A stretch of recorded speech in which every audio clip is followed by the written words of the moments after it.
from Biafrans Got Talent. We are letting Biafrans know the reason why we should remember those who gave their lives for us, those who died, that we may live. You died to end my suffering. You died fighting for my freedom. Your blood is the seed of redemption. You are my inspiration. The deed no longer them, military shots at them. 67 to 70, we remember them. 2016, 38 May, memory still lives in our mind till today. Wonder why they refuse to publicize the genocide. The world media turn blind eyes to our plight. It's time to arise, land of the rising sun. Let's rise one more time, let's rise. Yo, we will never forget our fallen heroes, those who gave their life for us. Onitsha massacre, Ipocha massacre, Aba massacre. We remember you. Alright.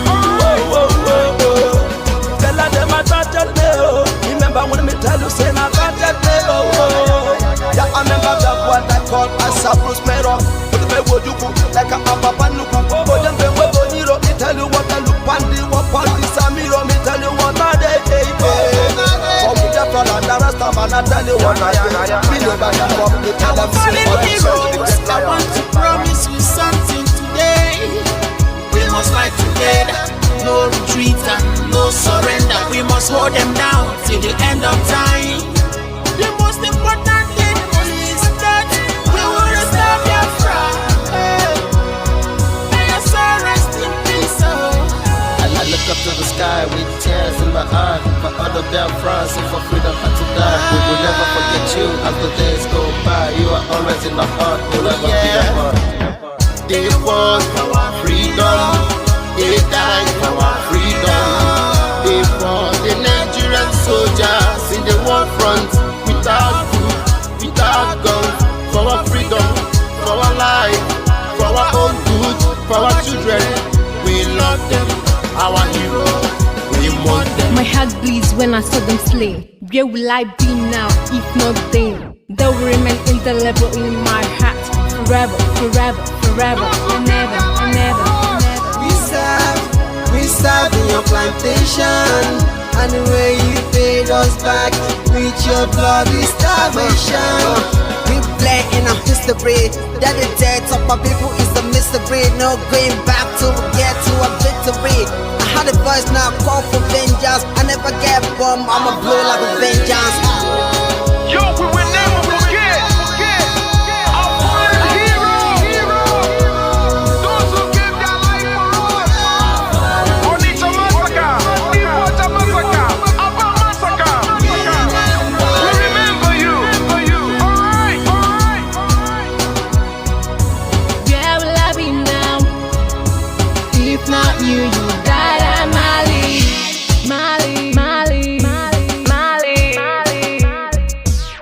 They were starved to death because of our freedom, and they paid the debt for our freedom. Flag high for those that died in the genocide, fighting for you and I. There is pain in the heart, we bleeding inside, tears in the eyes, so I'm falling here. This is for my fallen heroes. Keep them on the patient people. It's like I'm looking at myself in the mirror. Cause to be a cast, I need to be a nurse. If we did not retire, They paid the ultimate price. They died for me, for the freedom of my unborn child. We live for the legacy. Yo, we will never forget our fallen heroes.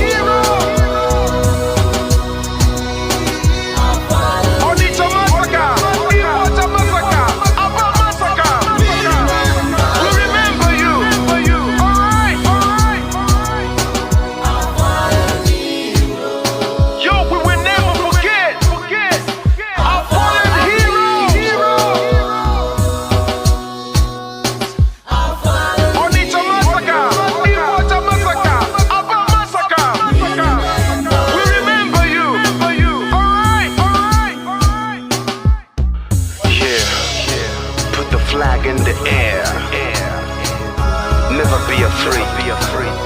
March on, cause we are more than conquerors. Yeah, you know what it is. We must revenge, and we must stand to represent who we are.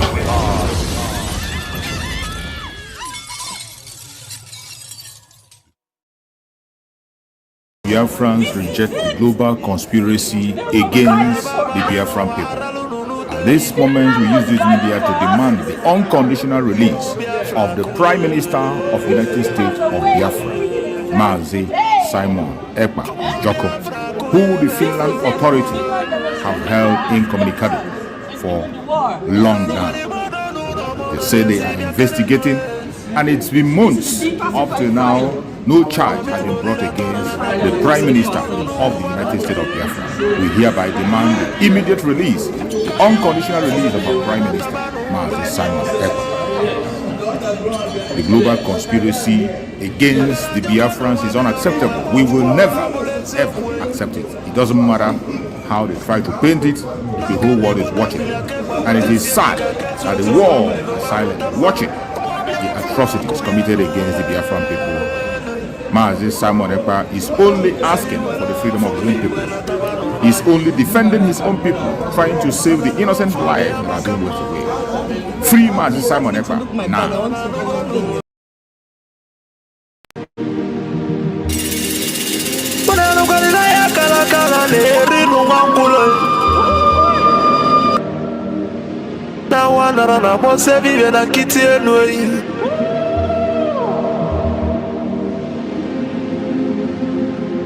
Natulaje bano mabuli vemelem. Atibe kuna tulane bovo. Imalugo no nugo do koko do nyano be hule hule. Dani mona tunilu. Naya kalakala kwa lerinu mwangulu. Ngula matali wanso jere futa mbaka njuba diali. Mama abulezi okwenu. Nabaka la kelwe gonezi enwe. Nubota kala kelwe gonudezi. Maka na baba neno waralu nunuteyi. Umu Biafra kunyenwe. Umu Biafra kunyenwe. Unanu kwa ni mono nuno mono nezi biakenenwe. Nenu lira tono nanda kulugu senyi tono nugu banatai. Kanyi wele fobi wena tabanu banyo. Makana njuko no 1 million we mofu wa maabulezi okwe. Naka ni kwata milake kwa kwacha siyenyi kakesu ezo pabule bewelo tamano. Umu Biafra kuyenwe. Kanyi wele fobi wena tabanu banyo. Makano for me abakama. Nana no go no way.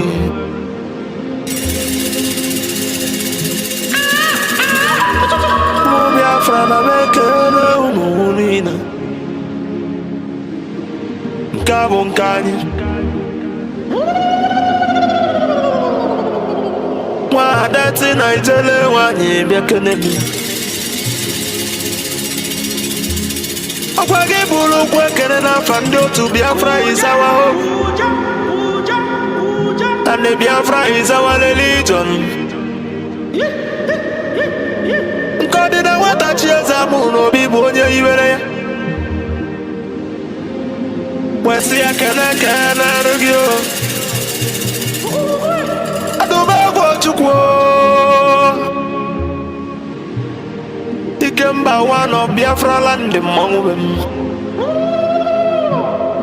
Adawunelia kala ya dike. Mafondi mojiri die bube bigade biche mele mongwem. abụzikwa odogwu eji mara Igbo niile odogwu eji mara Biafra bịa Odumegwu Chukwu Papa gị si ekene lụgị Philip Effiong abụzikwa nwoke kwuru okwu wee kwụsị okwu si na Biafra ya ekunye na ya bụ Biafra ya tụrụ ugo wee nata na bụrụ na ya bụ Biafra ekunyego n'ọkụ ọgụlị nwata n'aka na-ele ọba gị si ekene lụgo onye ndu Mazi Nnamdi Kanu Amadike Biafra kedu ebe ị nọ Amadike Biafra bịa She has no jurisdiction to try me. None whatsoever. I came out of accused from my case and cannot try my case. There are things that are happening in this country that a lot of you do not know. It is my duty to make that very, very clear to all of you today. Because the lies are too much. The lies are too much. I sent a petition to NJC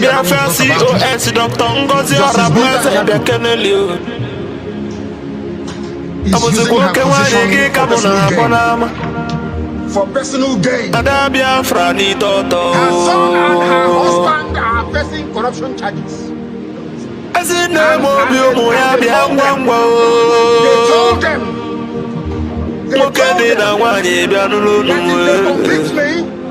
this is what is this is what happens.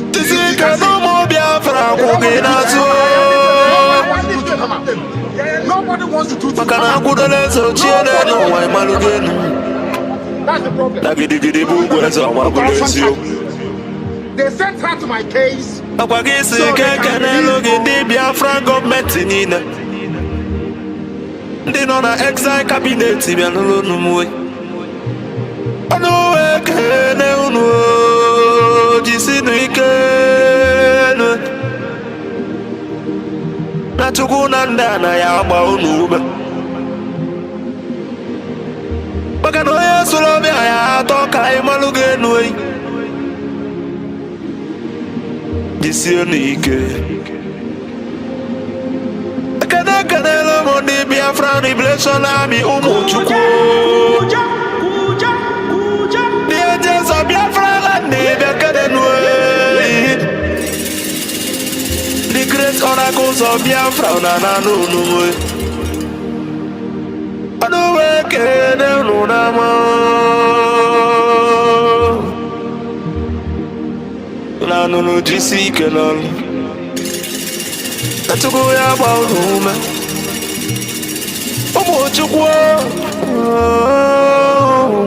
Chukwu ene Asi ekene the Prime Minister H.E. Mazi Simon Weba Abuzi kwa batobi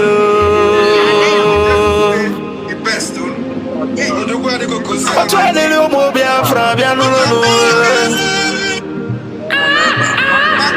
Anonganga pio tembe wile name. When I just show you, you will not see.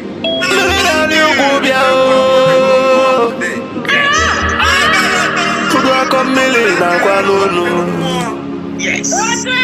Mwana kwa mobia kenelio. Odagiri dimu.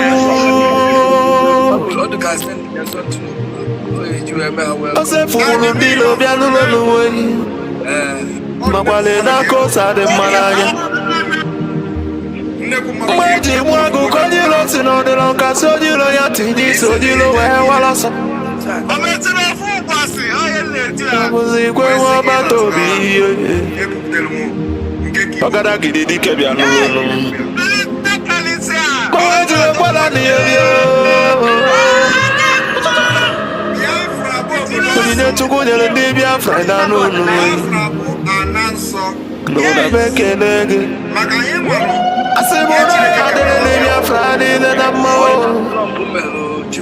Asino ya dele ni na nama. Madanye na bono mweno utela nyiweli ene. Mandani Rapona Nudo long way. Makanambona Boke when I'm Monica. A boy and no boy along. No before the belly, no one I believe MLM. A good legacy will last forever, I believe MLM. And the remembrance of my bless you. Language of heaven, the very oldest language on the face of this very earth. Chukwu okike abịa mapụrụ m ihe niile, Chineke na onye ndị nsọ na-efe wee na-akpụ isi ala nye onye anyị na-agọzi aha nsọ ya mgbe niile, onye anyị na-aja mma wee na-eto anyị enweghị iche ọzọ ewezuga gị. Anyị anaghị efe arụsị, ọ bụ naanị gị bụ onye kere ihe niile kere eke mana onweghị onye kere ya. Ọ bụ ya mere ndị Igbo ji wee na-etu gị ebighị ebi. Ndị nsọ na-agba oche eze gị okirikiri ha na-akpụ isi ala nye gị, ọbụladị ndị okenye oru 2 na 4 bụ ndị na-atụ mkpọ ọla edo na ala ha niile si na-ede nsọ Chineke nna nke igwe. N'ụtụtụ a, ehihie, abalị, n'ụwa niile bụ ebe ụmụ gị gbasasịrị ka ụkpaka nna nke ebere dị ngọzi ka anyị na-akpọkọta ha eze ebube onye ime eluigwe wee na-arịọ gị mma gị na ebere gị amara gị na ọmịiko gị ebe ndị gị nọ. Anyị wee na-arịọ ka iru gị wee chaa n'ebe anyị nọ. Anyị wee na-arịọ gị ezi ebube dị ngọzi ka iwe tinye ọgbaghara n'etiti ndị iro, ka ha rabụ ndị kụziri ka ha wee megide anyị onye nwe m na Chineke nna dị nsọ, ka aka nsị ndị dị etu a wee baa ha ọnụ, ije obodo ekwensu bụ zuu wee laa ya n'iyi. Anyị wee na-arịọ gị onye na-adịgide ma ruo mgbe ebighị ebi, biko nụ ka iwe mee ka Biafra wee bịa ọsọ ọsọ nna nke ebere na ụmụ gị atakwala n'ahụhụ. Anyị wee na-arịọ gị ka iwe na anyị ezi echiche na amamihe, mmekọrịta nwanne na nwanne ịdị n'otu ọganiru, ịhụnanya nke pụrụ iche onye nwe m na Chineke nna, ka i wee tinye ụmụ gị ezi mmụọ nke eziokwu wezuga anyị aka ajọ ihe n'ime ndụ anyị nna nke ebere dị ngọzi. Ka ọ ga-abụ ikpeta maazị na Biafra ga-abịa, anyị ga-aja gị mma wee too gị wee gọzie aha nsọ gị, kpee isi ala nye gị, bulie aha nsọ gị elu site n'ebighị ebi mara n'ebighị ebi ka a na-arịọ gị ise ise ise. This very morning, all of you, I believe that those who are watching know who we are and why we do what we do. My name is Nnamdi Kanu. I am the leader of the indigenous people of Biafra all over this very planet Earth, the director of Radio Biafra and Biafra Television, and by the very special grace of the Most High Elohim, Chukwu Kikabia Mapurumi Henin, a servant of the wonderful people of Biafra. We are live and we are direct this very morning, afternoon, or night, depending on where you are. And we start this very day by making it abundantly clear that the greatest enemy of a black man is the way that we reason. If not that the way we reason is very, very abhorrent, there is no need or reason why we should be suffering and complaining every blessed day without the courage to do something about it. You see, the land of Biafra must be defended at all costs. At all costs. It is the land of God, given to his children for their eternal habitation. We may have failed in the past to recognize this very fact, but now that this generation has come, there is nothing anybody can do to stop us from restoring the kingdom of God upon the face of this very earth in the land of Biafra, without apologies to anybody.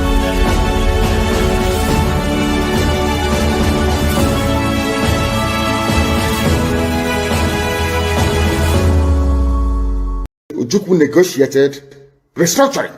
What happened? They came back and they said no.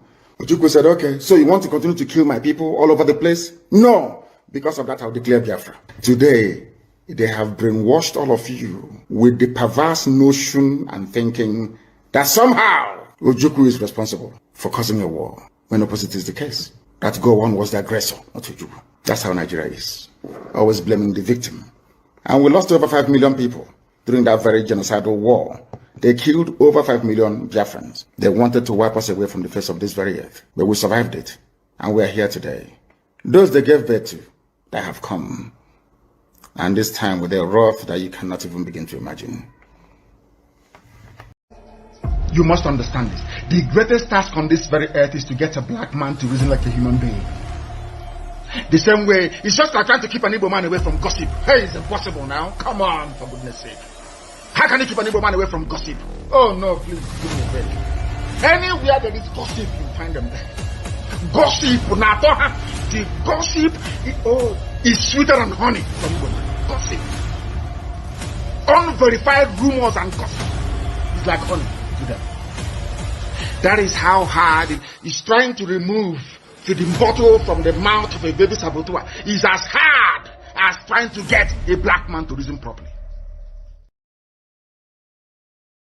The path we are pursuing is a path of pressure, relentless pressure to ensure that Biafra comes. How are we going to employ that pressure? There are only two ways to get your freedom in the history of the whole world.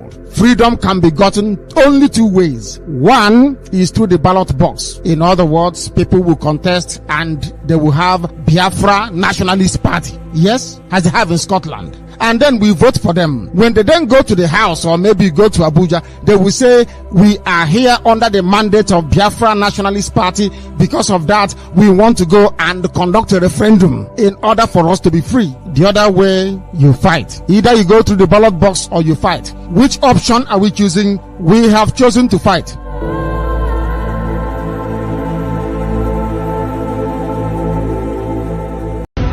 I want you to understand that forget whatever that is going on social media. Forget whatever that the Nigeria terrorist states are saying on social media and behaving on their National Assembly. They know that the game is over. I am telling you the fact. The northern Nigeria know that the game is over. I know what is going on within them. The presidency of Nigeria know that the game is over. The Senate President Akpabio knows that the game is over. The only people that do not know, or maybe they are just skeptical, are the gullible one Nigerians who are believing in the Nigeria terrorist army that they have the capability to eliminate the Biafrans, don't knowing that I actually lost the war already before even the war started.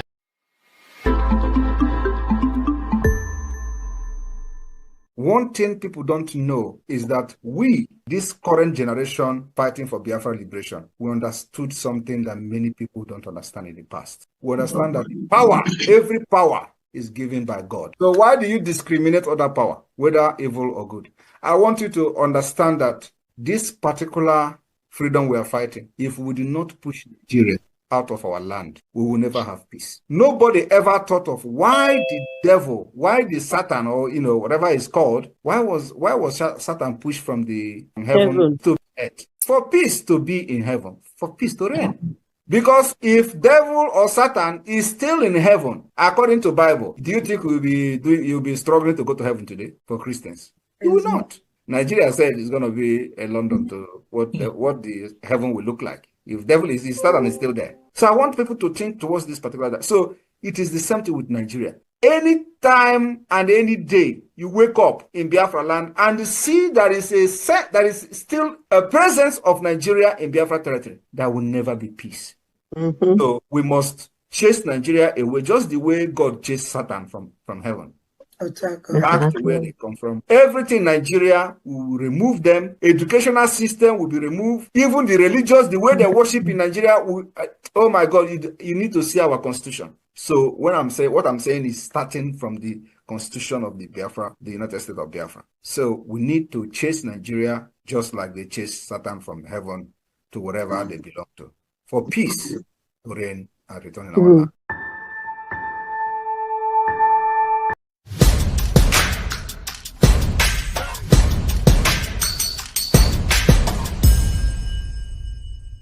The foundation for the liberation and independence of Biafra has been laid by this government, and it is very, very strong. We build this particular foundation of the liberation on solid rock. Are you not seeing it? We are not shaking. I am standing very, very strong, making sure that I'm taking the bullet that they are firing at Biafra people, because their target is you. They believe that once they take Mazi Nnamdi Kanu out of the way, they will come for all of you. That is exactly what is happening in other parts of Nigeria, because nobody is there to stand on the way for them. And they are annihilating people, killing them, sending them to IDP camp.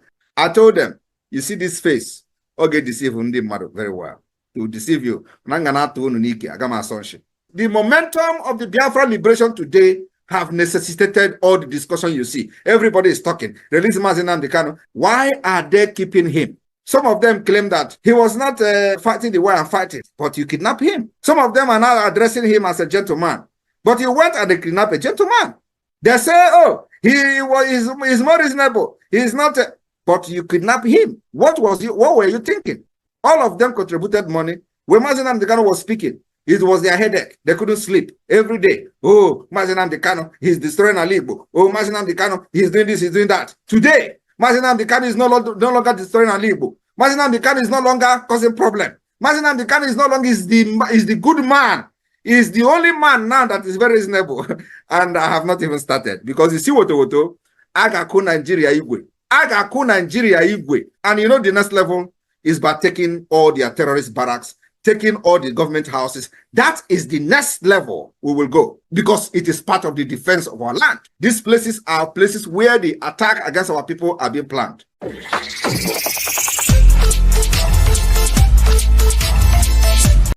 Most of you who claim you own businesses everywhere in Nigeria, for that reason, you want everybody to die. Nobody is above death. Death is going to visit everybody. Just have to pray that you live and make impact in this life. The impact that matters now, as far as Nigeria is concerned, is not the impact to make people millionaires. It is impact to make people to be alive. It is impact to make people to feel secure. It is impact to make people feel they are free. That is the biggest impact you can make.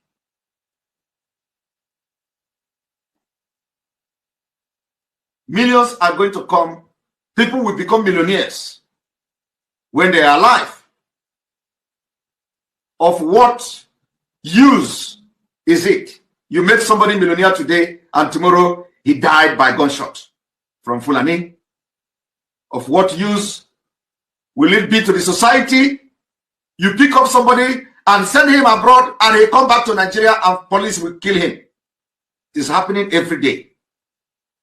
Why do you want to continue to be part of a country like that?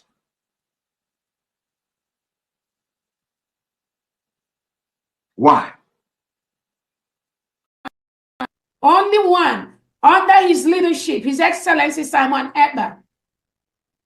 Anybody that is confusing anyone or telling you there is another, no, there is nothing. There's just one, recognized by His Excellency Simon Ekpa. And we can pray. Once he has that communication, Biafrans, we understand that Obato Obie does not take no crap from nobody. No matter who you are, you must respect that authority. That authority is the only thing that can protect all of us. But we thank God, somebody said this is a transition period. If these things does not happen, Biafrans will not know who is following our prime minister, who wants him to fail, who wants him to be out. So this moment is ordained to happen so that Biafrans will know who is who.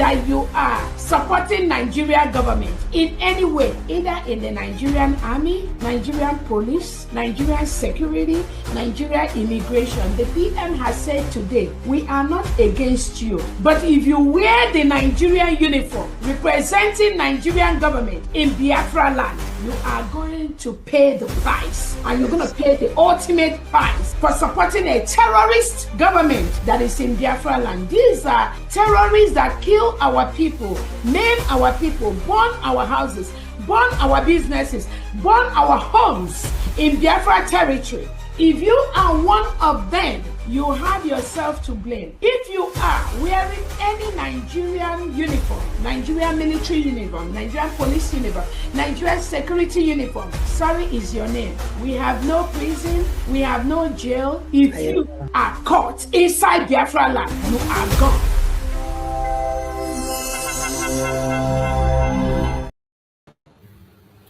Welcome, welcome, welcome. Thank you so much for joining me wherever you are joining from.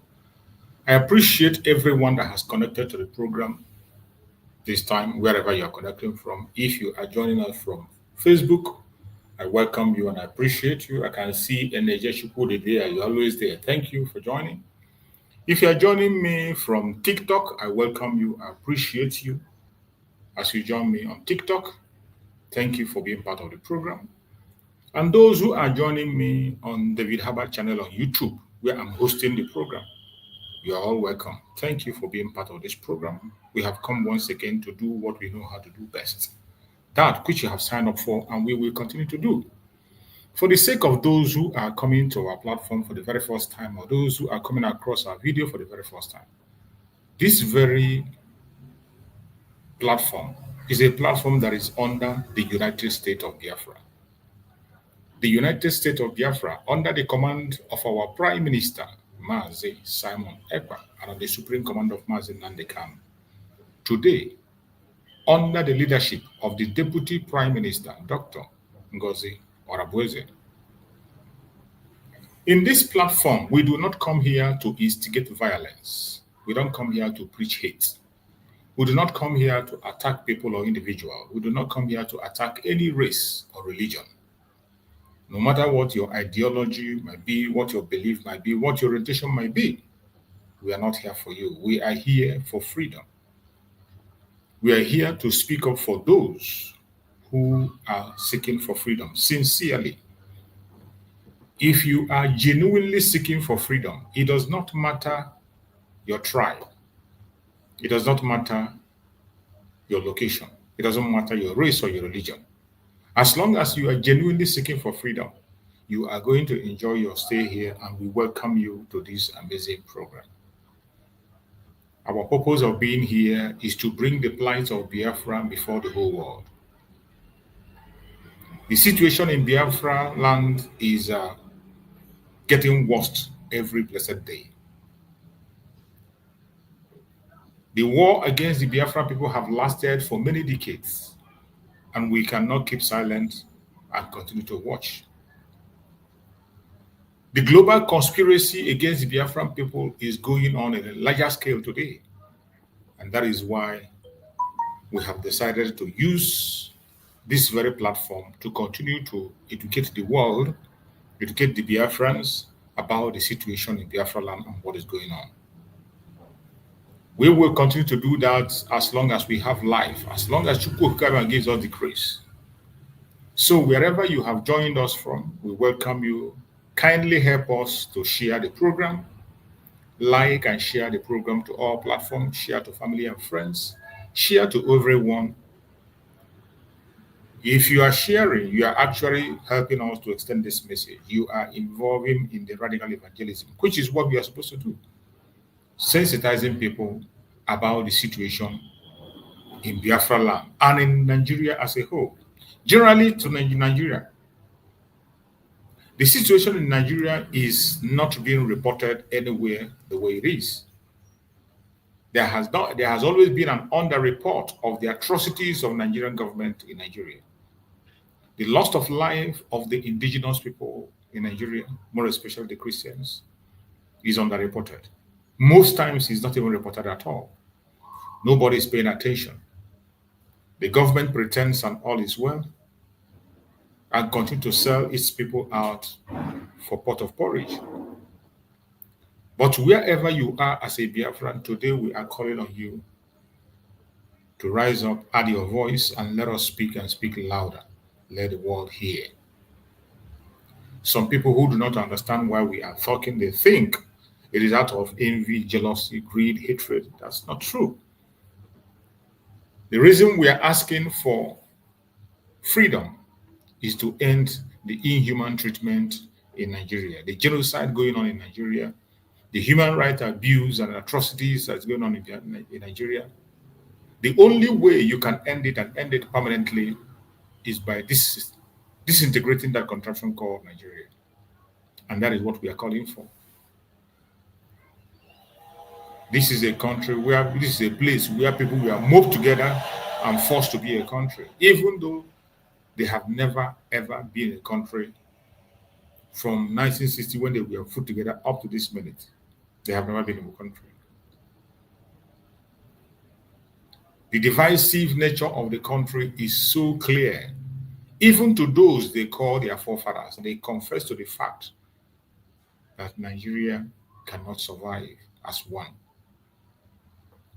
The British that amalgamated Nigeria wrote a contract that after 100 years, that entity has to be renegotiated again. But it's unfortunate that at this time, even crossing the 100 years and plus so many years, the 100 years completed, I think in 2014, that was when the 100 years completed. And instead of renegotiating that country, the people who the evil contraption is benefiting continue to hold it together with the support of the same people that gave that agreement that it should be renegotiated. Ask yourself, why is it that the British are not reminding their selected leaders in Nigeria about the renegotiation of Nigeria? If they meant well, they were the one that put that in place. They were supposed to be reminding their appointed leaders because they are the one that appoint everyone that rules in Nigeria. They are supposed to remind them of that renegotiation. But even when that 100 years has expired, they continue to force people together for their own selfish interests. The politicians will never do anything. They will never speak because the atrocities in Nigeria, the destabilization of Nigeria favors them. And for as long as the country is destabilized, they will continue to get richer and richer. This is a true situation of Nigeria that nobody is going to report on the conventional media. That is why we take it upon ourselves to come on social media, on our platforms, to speak and let the world hear us. You never can tell.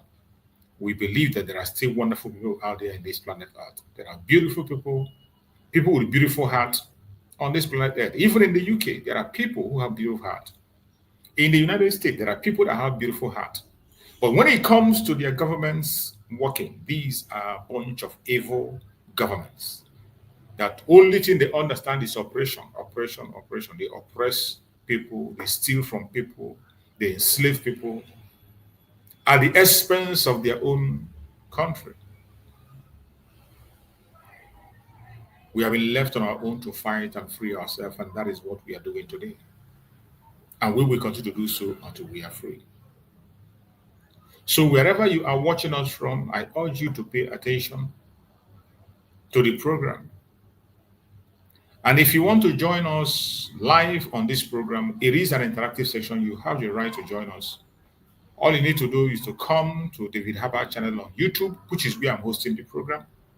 The program is hosted on YouTube, so you can come to YouTube, David Harper channel. On the comment section, you're going to see the link. All you need to do is to click on that link, and you'll find yourself in the program. While you are clicking the link, make sure you appear in a decent manner. You must dress up decently. If you are not appearing in a decent manner, we can't admit you. We cannot admit you naked. We cannot admit you wearing your singlet alone. The whole world is watching us. Children are watching. Members of the cabinet are watching. The Biafran government is paying attention to this platform. So whatever suggestion you make, it will go a long way to create changes. Whatever complaint you put forward, it will be heard and will be addressed. So seize that opportunity to join us on the David Harper channel and air your opinion. Secondly, what we ask is that when you come up, please try to speak in a civil manner. Keep your argument civil. You can disagree with us, it's allowed. You might not agree entirely with what we say. You might have your own disagreement. It is okay. But while you are showing your grievances, your disapproval of what we are doing, please do it in a civil manner so that the whole world will understand you and we will equally understand you and respond accordingly. My fellow Biafrans, we have come today to digest issues as we always do. And the topic we have chosen today says, happening now, aftermath review of Mazi Nnamdi Kanu court case, possibilities and expectation review. That is why we are here today. To review Mazi Nnamdi Kanu court case. That is why we are here. We know that this case started more than a decade ago. And all this while the case has not been tried. It has been from one problem to the other. It has been from one excuses to the other, one illegality to the other. The reason the case has not been tried for the past decade is because the government don't want it to try it. They don't want it to be tried because they know they have no case against Mazi Nnamdi. That is one question everybody will ask him. Why is it that this case has lingered for more than a decade? Why? Why is it that they have continued to delay this case for more than a decade? And all of a sudden now, the case is ending within a month.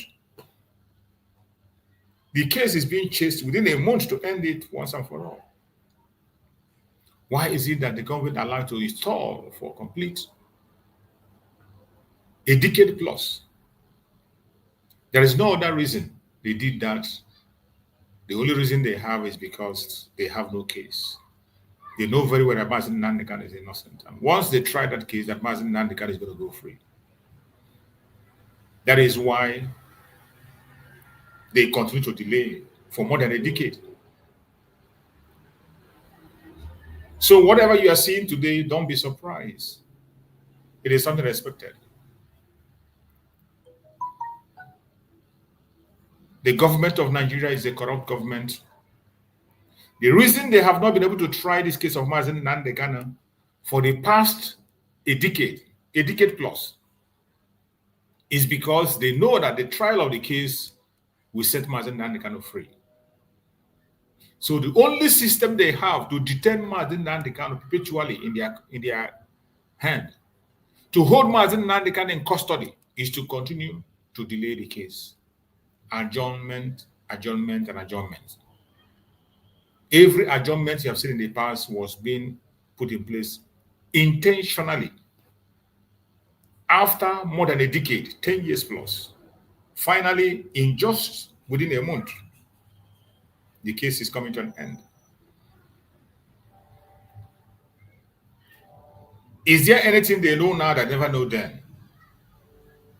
Is there anything that is done differently now that was not done then? These are the questions people will be asking. Why? One of the video of our Prime Minister that I play here, when he explained the situation of Mazi Nnamdi, he made it very clear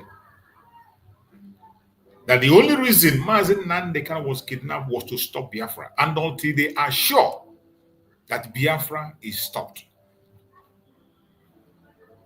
they will continue to hold Mazi Nnamdi. The only reason why they kidnapped Mazi Nnamdi was to stop Biafra.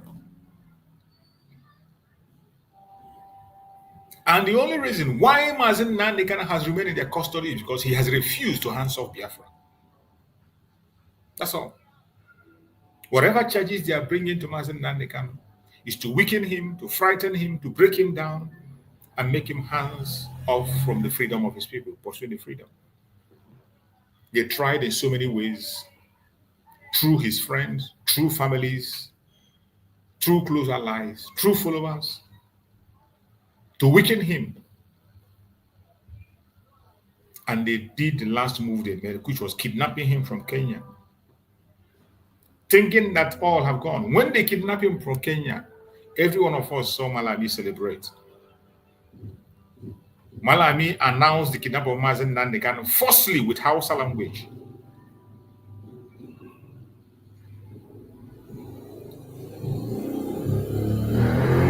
Malami announced the kidnapping of Mazi Nnamdi falsely with Hausa language, and that has a meaning. It has a significance.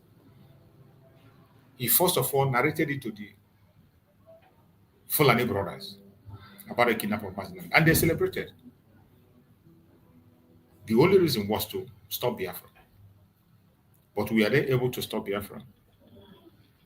They were not able to stop Biafra. They only realized at last that they made their greatest mistake. Number one, they made mistake of kidnapping Mazi Nnamdi. And number two, they confessed of the mistake of not taking his life in Kenya, which Malami confessed. But how can they take his life when they don't own his life? Mazi Nnamdi is on a very spiritual assignment given to him by Chukwu. It is only him and him alone can stop the progress of that very assignment. No human being can stop it. So the reason the case has stalled so long is to make sure they have a way of keeping Mazi Nnamdi, and they can keep Mazi Nnamdi for as long as they want and continue to postpone it. And that was why when the senior advocate Agabi was brought in, Agabi talked to Mazi Nnamdi and they reached agreement to allow these people to try this case since they want to try it. And I believe they have looked it and see. When you check from 2015 when he was arrested in Lagos to the time of kidnap, this case has stalled because the federal government of Nigeria do not want to try the case because they know it's a baseless case. They cannot win Mazi Nnamdi. Mazi Nnamdi have won them on different occasions. And when they saw they have no case, they even made an attempt to take his life. They made a move to take the life of Mazi Nnamdi. But they did not succeed. Mazi Nnamdi escaped in the whiskers. And they were not satisfied. They still continued to go after his life until they went to Kenya and kidnapped him. Brought him back. At the first instance, the case was being delayed. Each time they come to court, they wanted to bring a testimony. But what they were saying that the person that would testify will be hooded. From 2015, Mazi Nnamdi have always rejected somebody covering his face to come and testify against him. If you want to testify, we want to know your name, we want to know who you are, come out and testify. And that was why the excuse they have used to postpone, adjourn the case and adjourn the case and adjourn the case until they made an attempt on the life of Mazi Nnamdi and Mazi Nnamdi escaped for his life. This is the truth and nothing but the truth. After they went to Kenya and kidnapped Mazi Nnamdi, kidnap, you can imagine a country conducting kidnap. The same country that is complaining that that kidnappers are troubling their citizens. Where did the kidnappers learn kidnapping? Have you sat down one day and thought how the government of Nigeria taught the citizens the idea of kidnap? The idea of kidnap generated from the government itself. Remember, they made the first attempt on the life of Marubiko during the time of late Muhammad Buhari. I think in 1980s. They made an attempt of this kidnap. So kidnap was firstly introduced by Nigerian government. And the citizens, when they learn very well. The citizens learned it from them. The Janjaweed learned it from them. And today the Janjaweed have learned kidnapping from them. And they are doing it better than the government can do. And recently they made another attempt on the Black Mazi Nnamdi. Not just attempt, they went and kidnapped Mazi Nnamdi. The same country that will be crying of kidnapping went and kidnapped the supreme leader of Mazi Nnamdi in Kenya and extraordinary rendition him to Nigeria. This is a truth, a fact, an undeniable one. After kidnapping him, they brought numerous allegations against him. Very huge allegations from right, left, and center. They were accusing him of this and that. False accusations. But in the midst of all those accusations, they refused to come and try the case.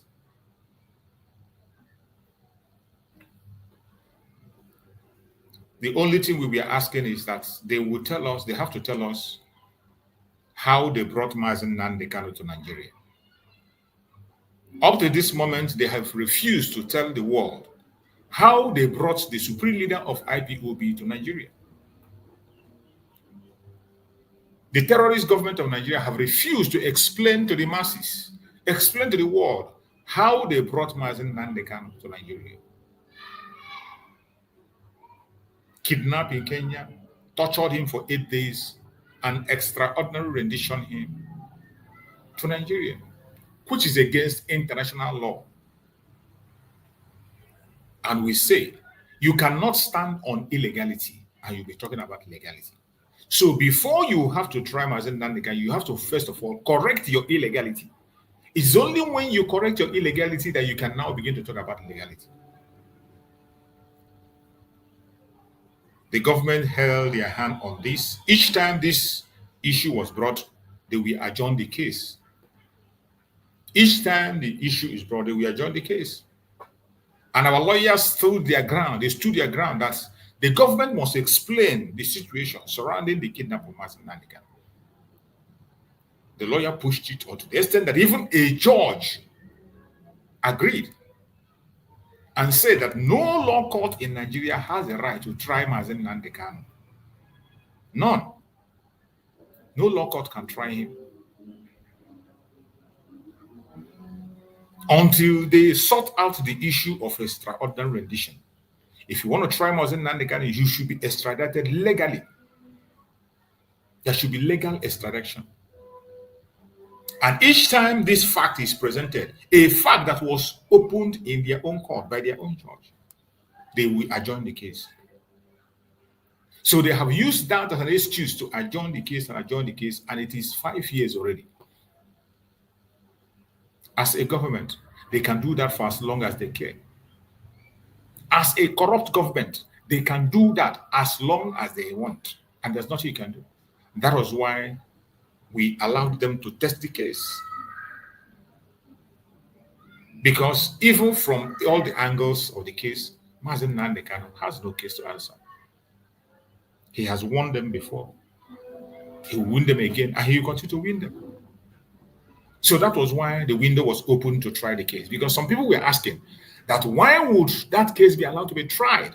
That Mazi Nnamdi Kanu is not supposed to be tried. Absolutely truth. Mazi Nnamdi Kanu is not supposed to be tried in Nigerian court. Even their own law says that anybody that makes any attempt to try Mazi Nnamdi Kanu is a terrorist. That anybody that tries Mazi Nnamdi Kanu is a terrorist. That is what their law says. But the Nigerian government accepted to be terrorists and they continue to try him. And we're testing the case. And for those who were not following up, when we say the conclusion in the past and what transpired, I would like to play what their news said about the case of Mazi Nnamdi Kanu in the past, how the case ended and what they did. I want you to pay attention to this video I'm about to play. How their news reported the case of Mazi Nnamdi Kanu. Then, after Mazi Nnamdi Kanu won victory, what their court did and what transpired before we got to where we are today. Before we got to where we are today, I want to play a news recording from Channel Television, how they reported it, so that the whole world can see and hear. Then, within your own common sense, you begin to think within yourself and judge. Will there be justice in such a country?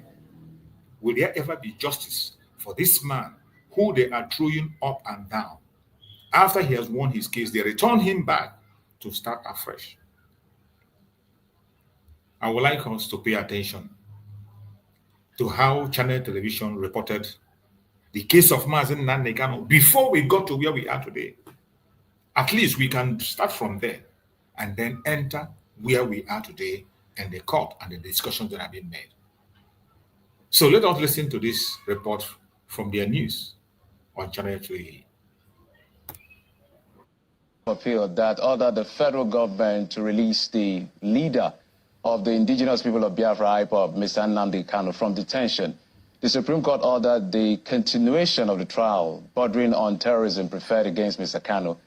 And in a unanimous judgment prepared by Justice Garba Mohammed but read by Justice Emmanuel Agim, the 5-member panel of justices say the federal government acted, in their words, irresponsibly when it forcefully brought Kanu back to the country from Kenya against all known laws. However, the Apex Court held that it was not enough to divest the trial court of its jurisdiction to continue with the case. Let's take a listen to the counsels. I hope you heard it. After Mazi Nnamdi Kanu have won his case, instead of releasing him, they now refer him back, even though they agree that it is not right the way they took Mazi Nnamdi Kanu from Kenya. and brought him back to Nigeria through extraordinary rendition. That is all they told us. But they didn't tell us how. They were not able, the federal government have not, up to this moment, they have not explained how they brought Mazi Nnamdi Kanu to Nigeria.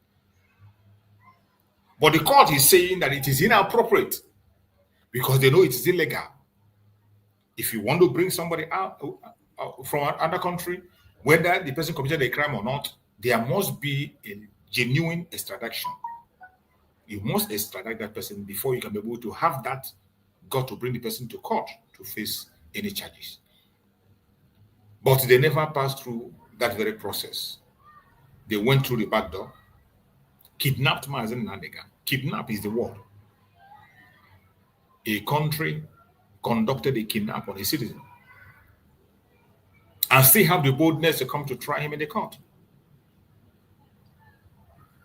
A court is supposed to be the last hope of an ordinary man, a place where justice is supposed to be seen. That is why Mazi Nnamdi Kanu called Nigerian court a shrine of injustice. What we have in Nigeria is a shrine of injustice. And I want you to hear it again from this man. The judgment of the Court of Appeal that ordered the federal government to release the leader of the indigenous people of Biafra. The court ordered them to release the leader of the IPU, of indigenous people of Biafra, Mazi Nnamdi Kanu. The judgment ordered them to release Mazi Nnamdi Kanu. That was what the Supreme Court said. But instead of obeying it, they went to appeal. Instead of obeying that order, they went to appeal. This is their own court, not my court, not Biafran court, not Mazi Nnamdi Kanu court. Ordered them to release Mazi Nnamdi Kanu. Instead, they went to appeal. And in the appeal, even in the appeal, they admitted, yes, that the federal government of Nigeria committed a crime. They admitted they committed a crime. But instead of ordering them to obey the law, what did they say? They said they still want to try the case. Even on that illegality, they want to still try on that illegality. That you cannot stop their jurisdiction. It still allows them to try. And that is why we are allowing them to test it. The judgment of the Court of Appeal that ordered the federal government to release the leader of the indigenous people of Biafra, IPOB, Mr. Nnamdi Kanu, from detention. The Supreme Court ordered the continuation of the trial bordering on terrorism preferred against Mr. Kanu. And in a unanimous judgment prepared by Justice Garba Mohammed but read by Justice Emmanuel Agim, the 5-member panel of justices say the federal government acted, in their words, irresponsibly when it forcefully brought Kanu back to the country from Kenya against. When he was kidnapped, just stop using this forcefully.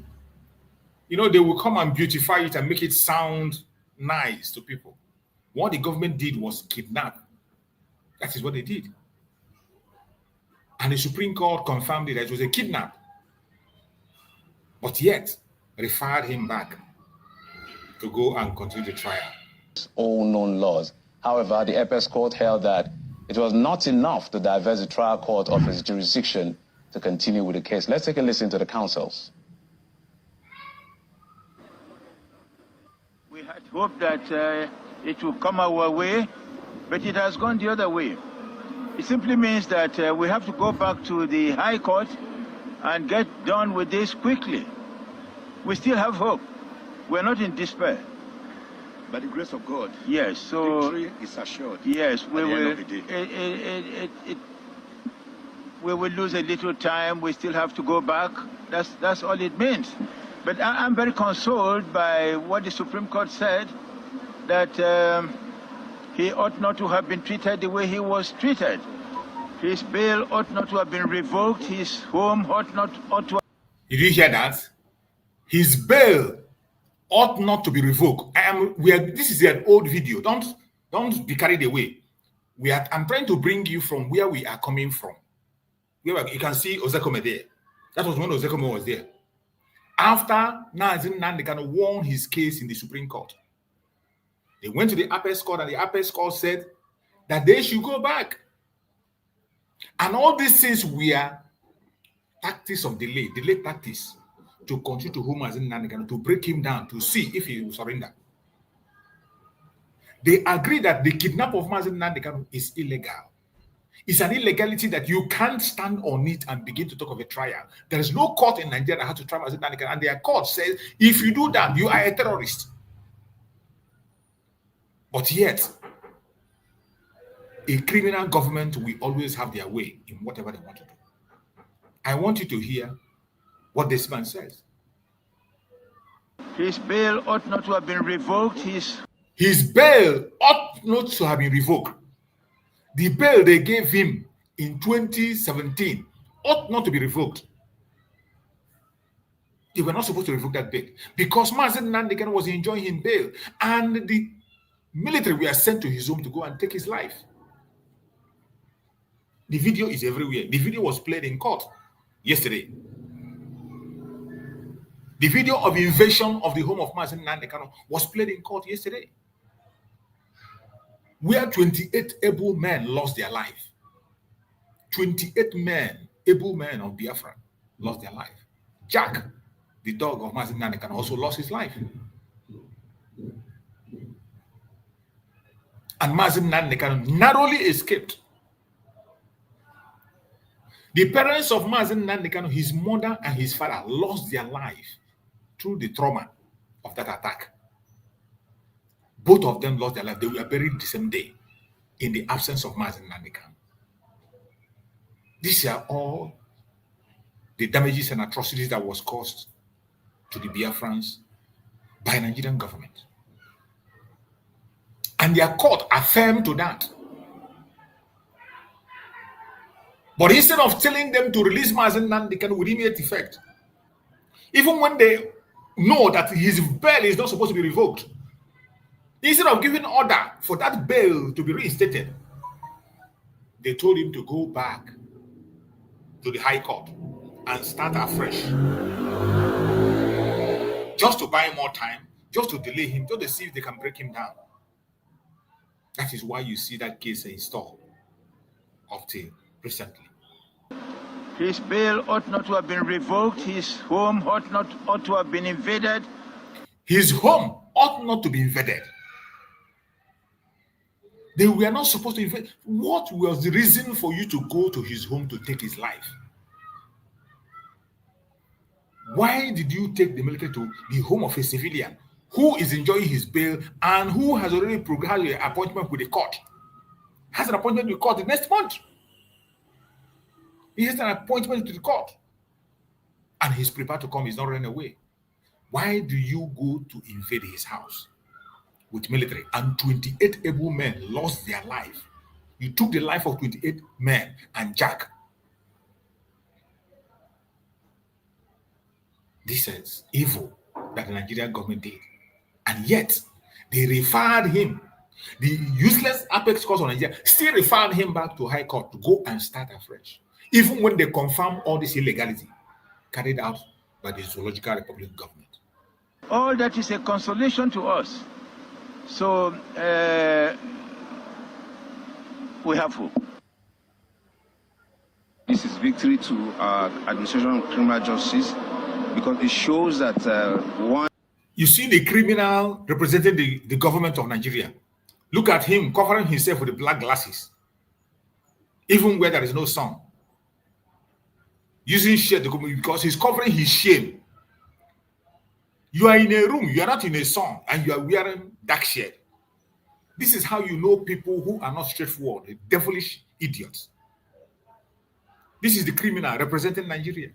And I want you to listen to what he has to say. Once you are an accused person, once you are a defendant, no matter what excuse you want to bring to hide under the law to say that you should not be tried, the Supreme Court have expressly, unequivocally stated clearly that we don't have the legislation that will vitiate the court from trying a defendant that has committed a crime. You must be tried for every offense you have committed. You saw that the court came very... Nobody said somebody will not be tried for offense. But did Mazi Nnamdi Kanu commit any offense? He did not. And if you say that he committed any offense, you must go through the right process. That is what is said. You go through the right process to try him. That is all we were asking. Go to, we were not even part of your so-called political solution. We never asked for any political solution. The idiots and criminals who were asking for political solution, we are asking it for their own selfish interests, the politicians. We never asked that nobody should be tried. But follow the legal procedure. But look at that criminal covering his eyes with glasses, what he was saying. Very heavy on the security agencies where they have in any way, impaired on the rights, the fundamental rights of the defendant. However, our laws have made very clear provision for remedy where there's such infraction on the right of the defendant. Then you can have, such a defendant can go to the civil court and then seek for civil remedies for the violation of his fundamental rights. And that is why, of course, we have the fundamental rights enforcement. Did you hear him? The councils were not the only ones that... They are telling Mazi Nnamdi Kanu to go to human rights court for his rights that was abused. Is it in the same zoological republic that you go to human rights court? Is that human rights court situated in Europe or in America? Is it not the same human rights court that said they don't have any jurisdiction to try Mazi Nnamdi Kanu? Is it not the same court that told them to pay Mazi Nnamdi Kanu compensation for his abuse, the abuse of his rights, invasion of his home? Is it not the same court? Have they done anything? Have they paid the compensation? Have they set him free? Have they reinstated his bail? Instead, they took him back to go and start back the case afresh from the High Court. That is the zoo for you. Reacted to that judgment, the governor of Anambra State, Chukwuma Soludo, also says he respects the rule of law, but believes... I do not care what this idiot Soludo has to say because he's one of the criminals. These are the people who are looking for political solution for their own selfish interests, to use Mazi Nnamdi Kanu to promote their political career. That is what Soludo is about to do. But I will still allow you to hear what Soludo said then. You are going to hear what Soludo said then, not now, then. A political solution could also be considered in this particular case. I am a governor who believes in the rule of law. And in the country today, when the Supreme Court speaks, that's final. And the Supreme Court, in its wisdom and judgment, considered that he should go for a fresh trial. We can only say, we don't question that, we don't challenge that, we'll just say the rule of law will prevail. And I think that will go through its judicial process. For me personally, and as everyone knows, that I've been aware of the judicial process. But in spite of that, I have persistently and consistently called for a political solution to this issue. You have heard. There is a lot to talk about. You have heard them. This is what transpired, how we got to where we are today. And this idiot that is talking political solution, remember lately, he came out and said that the release of Mazi Nnamdi Kanu is not even necessary, that it cannot bring peace. This was when he was trying to use Mazi Nnamdi Kanu to boost his political career. He was using Mazi Nnamdi Kanu to win people. He was using Mazi Nnamdi Kanu to win personality. So then he went and visited Mazi Nnamdi Kanu, took picture with Mazi Nnamdi Kanu. He came and began to talk good about Mazi Nnamdi Kanu. And this man is the most dangerous politician we have in Biafra land today. The person you just saw that speak now, Soludo, is the most dangerous politician you have in Biafra land. I can bet you that man is worse than Hope Uzodinma. Because Hope Uzodinma, we know he's a devil. We know he's a devil, and we know how to deal with him and how to follow him. But this one that pretends to be an angel, at the same time, he's in the forefront of the destruction of Biafra. This was an idiot who came, when he came out, he went to prison and visited the IPOB members that were detained illegally.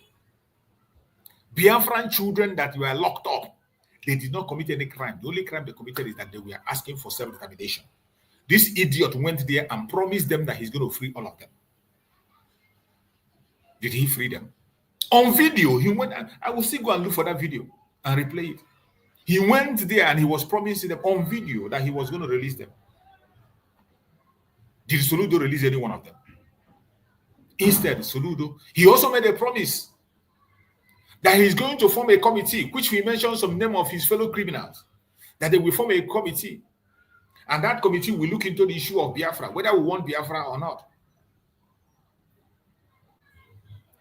This idiot formed a committee to look into Biafra. But today, what is he doing? He is the person in the front line to make sure that Biafra crushed. This same Soludo was the person that took the IPOB Nigeria. IPOB that Mazi Nnamdi kind of formed. Soludo bought them over. Soludo bought them over. Soludo hijacked the ESN and turned them to Bubaga. Soludo was the person that the DOS handed over the ESN to. Soludo, they handed Soludo ESN. And Soludo came online and broadcasted and boasted that he's now working with them, that they have agreed to work with him. Now you understand where that idiot is coming from. So when we say these politicians are just on their own, we don't have anything to do with this bunch of clowns. I played that video to remind you where we are coming from. And it was that journey that brought us to where we are today. And we thank Chukwu Okike Abiama. Today, we are in a different stage today. Finally, they have tried everything they can, both their political solution and whatever. Political distraction. They saw that Mazi Nnamdi is not giving in. They tried to break him and use the Wazirike method. It did not work. With the presence of Mazi Simon Ekpa, the Wazirike method almost worked in the hand of Soludo. Soludo was the person they want to use to implement the Wazirike method.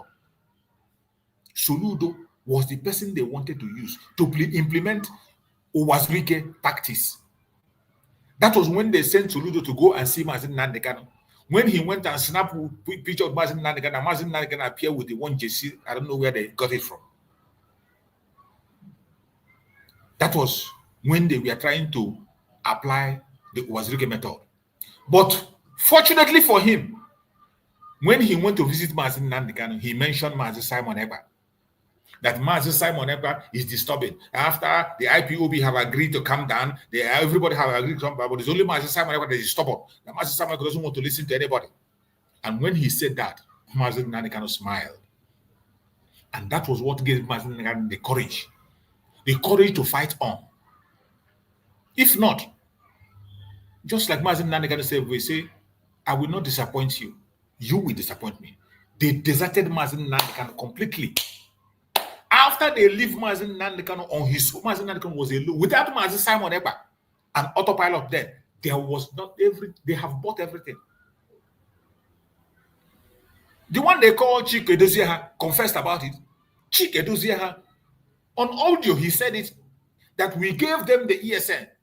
They asked us to hand over ESN. We handed over ESN to them. And they came and began to make a video that they have captured a camp. He confessed in an audio. I still have the audio with me, where he confessed that they handed over the ESN to the governors. And it was Soludo. Soludo himself confirmed it and came and said that now they have agreed to work with them. They are working together. And now he went to visit Mazi Nnamdi to go and give him the good news. Oh, your boys have surrendered. The ESN is now under the government. The government is taking care of them. They are working for the government. But there is only one man. That man in Finland. Only Simon Ekpa is stubborn. He's proving stubborn. He doesn't want to listen. And they say he's not a member of IPOB. Mazi Nnamdi smiled and told him it is either Biafra or nothing. That was when he got his own shock. After he come home, Mazi Nnamdi stood his ground and said, it is either Biafra or nothing. Abadi even went and tried his own. He failed. Is Biafra or nothing? The Karawhite lawyer tried his own. He failed. Is Biafra or nothing? And from then, Mazi Nnamdi began to sack all of them. Mazi Nnamdi began to distance himself from all those criminals, all those cliques that were trying to manipulate him. All those cliques they wanted to use to implement that Wazirike style. Mazi Nnamdi distanced himself from them, one after the other. When he had that news that there is one stubborn boy, that one stubborn man in Finland who has refused to bow, that everybody have given in. There is only one stubborn man. Mazi Nnamdi smiled. And that was the key. The new dimension. Mazi Nnamdi smiled. Yes, the new dimension that I talked about. And that gave him the courage to march on up to today, as we speak. When he found that Mazi Nnamdi has successfully secured the IPOB, as Mazi Nnamdi confessed that IPOB is indestructible. It's indestructible. We only transform from one stage to the other. We move from that and we enter on top of an autopilot. We became a government. Biafra government in exile. From Biafra government in exile, today we are a government of our own, United States of Biafra government. Declared, seeking for recognition and establishment fully on the ground. So whatever, if you hear anybody calling IPOB, is Nigerian organization, a pressure group in Nigeria. There is nothing like IPOB anymore. Soludo have destroyed it, took the ESN he was able to capture, through the one they handed over him and the camps they gave him, and turned them to Bubago. And our prime minister rescued the ones he has to rescue and forge ahead and continue on the battle up to this moment as we speak. It is because of the formidability of our prime minister. That is why Mazi Nnamdi was able to make it this far. If not, they have almost succeeded implementing the Owazirike style. But because Mazi Nnamdi was called, Chukwu Okike Abiama was on his side. And Chukwu Okike Abiama will never leave us without a message. Chukwu Okike Abiama used this criminal called Soludo. When he thought he was going to frighten Mazi Nnamdi, he thought he was going to lie against Mazi Simon or blackmail Mazi Simon to Mazi Nnamdi. He thought he was going to smear Mazi Simon. He didn't know that he was passing a very, very important message. He didn't know he was passing. And once he mentioned Mazi Simon, Mazi Nnamdi smiled. And the game changed. From that day, the game changed. The game changed. He began to distance himself. Information were no longer going to the Department of Saboteur. Both to their lawyer, he do away with their lawyer, do away with everything that has to do with all those criminals. And every instruction began to come to Mazi Simon. And when Mazi Simon will tell you that I go to the heart of Mazi Nnamdi to take message, some of you think it is a propaganda or a lie or entertainment. It's not entertainment. When Mazi Simon said, I go to the heart of Mazi Nnamdi to take a message and deliver, it is not a propaganda. It is fact. And if you are a true Biafran, you are in the cause genuinely, without envy, jealousy, or rancor. You're not here for money. You're not here because of your brother or your sister. You're not here for post. If you are genuinely on this program, I bet you Chukwu Okike will deliver a message for you. That same message that he reserved for Mazi Nnamdi. If Mazi Nnamdi cannot speak directly, he can speak through you. If Mazi Simon cannot speak directly, he can speak through you. Anybody, upon any one of us, Mazi Nnamdi can speak through any one of us. He can speak. Mazi Simon can speak through any one of us. All you need to do is to make yourself available. In truth, keep your heart clean. Stop gossiping about people. Remove your mouth from gossiping about people, lying about people, propaganda. Remove your heart from propaganda. Focus on your pursuit for freedom, genuine freedom. And you will see message coming to you. That is how far we come. And today, after all those bragados they are doing, we have allowed them to try the case. You see the video I played to confirm to you that Mazi Nnamdi won the case already. The court ordered for his release, but they refused to release him. They say he should go back and start again from High Court. And today, they are testing the case again. And I'm telling you that everything they brought in the court day before yesterday and yesterday were not different from what they tried in the past. It is exactly the same thing. There was nothing different. You see the audios that were played. Those audios we are played, we are the ones that have already been in circulation that I've been talking about all this while. It is the same accusation. All those audios they played are the same thing. The answers, so-called answers they push everywhere, talk about is the same accusation. All these things we are what the former lawyers quashed. All these things we are present when Mazi Nnamdi Kanu won his case. It's not as if there is something new they manufactured. There is nothing new that was manufactured anyway. You know, when they are talking about, oh, I present the evidence, there is nothing new from what was trashed before. Because I was waiting to see if there will be something new they present or somebody who will come and pose and say, I'm still waiting. Maybe on the 12th, or is it 14th? Maybe on the 14th, somebody will come out and say, Mazi Nnamdi Kanu gave me AK-47 or Mazi Nnamdi Kanu sent me. Let's wait and watch. Because everything they presented so far are the same thing we know right from the time. And most importantly, don't forget that those brokers they are showing were done outside Nigeria. The territory where this brokers was made is very important. The territory where this brokers was made is important. And remember, at the starting of this case, they said Mazi Nnamdi Kanu made a brokers in London. And when our lawyers attacked them and said that Nigeria has no jurisdiction to try this case so long Mazi Nnamdi Kanu committed this crime in London, it is only in London that he will be tried, or the British government gave them the order to try Mazi Nnamdi Kanu. That's the only way they can try him. And when the court say, when the lawyers say this, they now went and rewrite the charges.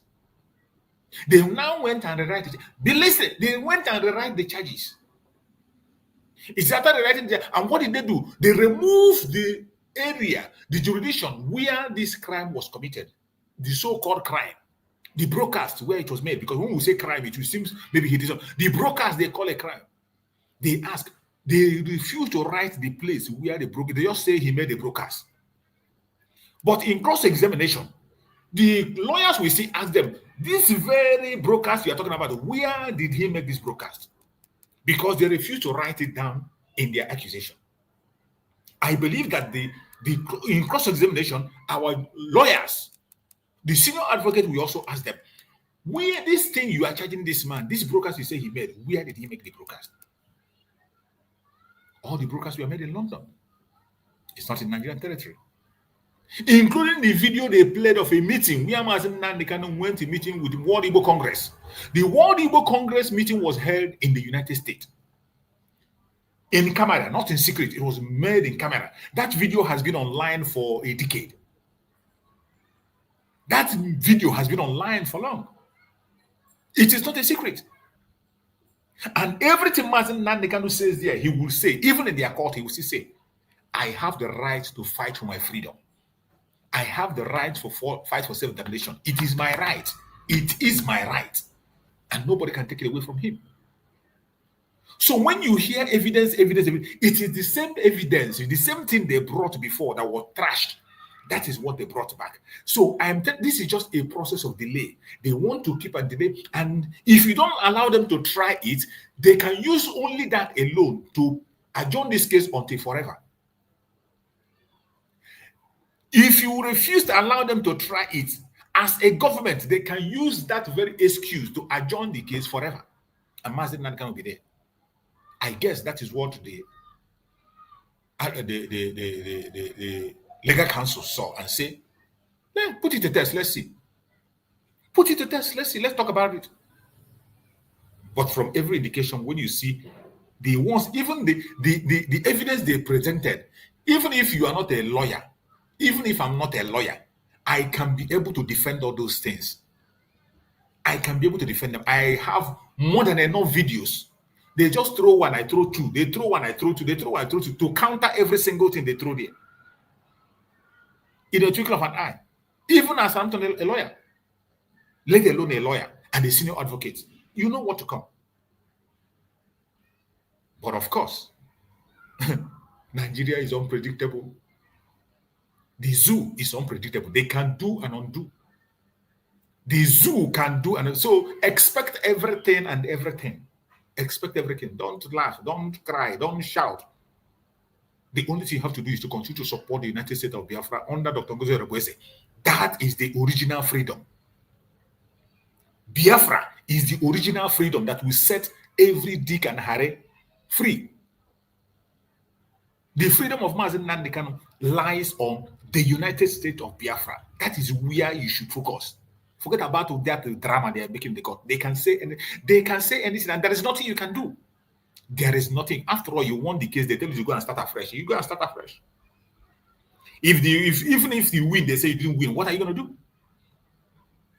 So the genuine freedom comes from full restoration of Biafra. That is why we must not relent in pursuing the freedom that we are pursuing.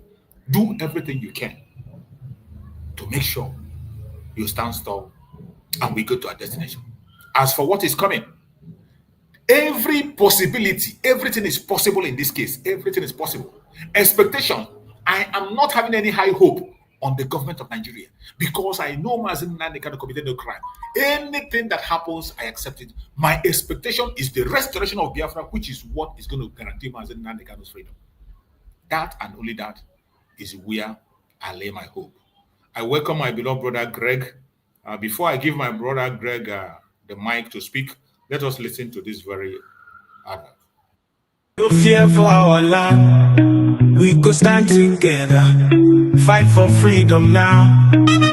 No surrender. This day is more than just an opening, it is a call for peace and reconciliation. Join us at the first ever Biafra Peace Summit, where the past and present voices for Biafra independence come together. No segregation, no division, just one people with one purpose, an occasion to voice our differences, resolve them, and stand stronger as one people. May 30th is also our separate Biafra Heroes Remembrance Day, when we honor the brave souls of men and women who fought and children who fell from the genocidal war of 1967 to 1970, where over 3 million Biafrans lost their lives. The day we honor those unjustly imprisoned and killed before the war, during the war, and presently, simply for being Biafrans. We salute our past and present leaders, from the vision of Chukwuemeka Odumegwu Ojukwu to the resilience of Philip Effiong, the fearless dedication of Mazi Nnamdi Kanu, and the unwavering courage of Simon Ekpa Odogu, who have carried the torch of our struggle. Their sacrifices and leadership lights our paths forward. As we all know, for far too long, we've endured suffering at the hands of our enemies and division from within. This summit is power-packed to heal those wounds, to uproot seeds of discord planted among us, and to unite Biafrans across tribes, regions, religions, and political views. Together, we are unstoppable. Be part of history. Join us on May 30th, 2025 at the United States of Biafra headquarters in Washington, D.C. A day of unity, remembrance, and renewal. Biafra rises as one strong nation, bolder together. Venue, 11726 Connecticut Avenue, Northwest Washington, D.C. Time, 3 p.m. Biafra time and 10 a.m. Washington time. 30th of May 2025, a united Biafra. Our time is now. This message is proudly sponsored by the Office of the United States of Biafra Deputy Prime Minister, Her Excellency Dr. Ngozi Orabweze, and the Biafra Information, Telecommunication and Postal Service. My name is Marvelous Chukwubikem Arinze.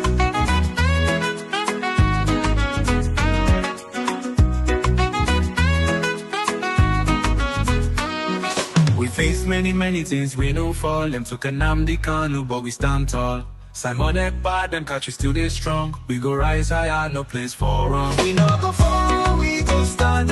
In unity, we hold the land.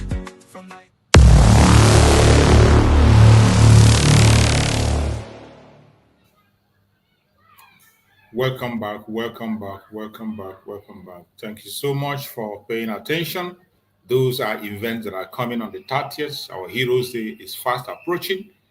Please make yourself available. Be there in Washington, D.C. If you can be there, try as much as possible to be available. More especially those who are in the United States, make yourself available on that very day so that we can be able to celebrate. And it's a peace summit, a day of unity, a day of peace. Whatever be your grievances, whatever be your disapproval, whatever be that is troubling you, come to the Washington, D.C. that day. And the Deputy Prime Minister will be there to hear you out. It's a call for unity. Wherever you are, make sure you are there. It doesn't matter your belief, your ideology. As long as you are a Biafran, you are welcome. Let's hear you out. My brother Greg, you're welcome. Go ahead and give us your words. Let's hear from you, my brother Greg. Unmute yourself. Thank you, and thank you, and thank you again, Mazi. Choose survival. You're welcome, my brother. I was listening to this very topic. I was driving, but now you gave me a mic. I just parked, but I was like pouring an ice and this thing on my body because this is exactly what happened. But before I continue to comment or say anything, I want to thank God so much for the life of Mazi Nnamdi Kanu, who have stand on his ground, who believe in the truth and justice, who believe in the love of his people, his Biafra, and the love of his ancestral, the Igbo people. I love him and I thank him and I thank God that keep him and the same God has strengthened him to today. I appreciate God so much for the life of Mazi Nnamdi Kanu, the man that rejected every gold and silver and embraced the love of his people. And we pray that God will continue to keep him, sustain him, and make him to win the victory. As I pray God to give him and rain upon him the same spirit he gave to Moses. I pray that God will give him the double as he gave double to Elijah. I pray that God will make him that he will see the land that he's fighting for, that he will give him the same spirit he gave Moses, and he will allow him to see the land. Because Moses, because of anger, could not see the land that he fought for. But I pray that heaven will give Nnamdi Kanu the spirit to overcome any kind of temptation and trouble, and the same spirit will make him to lead him to see, embrace, and touch the land that he suffered with the blood of his parents, his siblings, his kinsmen, and his nation. And the same prayer goes to our PM, Mazi Simon Ekpan, that the same God will do the same thing that we pray on the head of Nnamdi Kanu, the same we pray in the head of Simon Ekpan, that the labor will never be in vain, and they will enjoy the labor that they labored for. And we pray for courage to Dr. Ngozi Oraweze and his cabinet and the Biafra cabinet, and that God will make his promises to come true. Thank you, and thank you again. As I am going to make my comment, before then, I will sing Simon Ekpa's song. Ọ na-eme ihe na-adịghị ekwe omume. Ọ na-eme ihe na-adịghị ekwe omume. Ọ na-eme ihe na-adịghị ekwe omume. Ihe na-adịghị ekwe omume. Ihe na-adịghị ekwe omume ka ọ na-eme. Thank you, God, so much. You know, choose. It's always good to remind us, remind the Biafrans and the world what transpired starting from the time of Wazirike till this present time. Why I said I must pack to make this comment is because of yesterday night, we are almost 12 o'clock in Mazi platform, and he was doing this program. We talked about the pictures that a man that called himself a freedom fighter a Biafra lover, the man that called himself that he worked with Mazi Simon Ekpa, Njoko, the PM, the man that want to force himself into the Biafra as a leader, the man that boasted that he used his money to sponsor the Biafra, the man that boasted that he is in charge of the military of Biafra, the man that boasted that Dr. Ngozo Reweze know nothing about the Biafra government, Biafra army, that said that the Biafra should not be declared, the man that denied the Biafrans to declare Biafra on the 29th, or even to declare Biafra at all, the man that to come to light to Biafra from the first day that Simon Ekpa was taken away. He raised memo to take over Simon Ekpa. The same individual, according to our DPM, always call them individual and meocracy or whatever. I'm not an Englishman. The same man who have come to lie that he spoke with PM for 30 minutes. This same man who said there was no money in the account of Biafra. This same man that have been lying uncountable and uncountable, that he loved the Biafrans, who have been deceiving the army of Biafra and doing all sorts of evil, trying to do the same thing that the people that deceived Wazirike, before Wazirike started this agitation, he was real. For him to start in the first place where you cannot mention Biafra in Nigeria, Wazirike was real.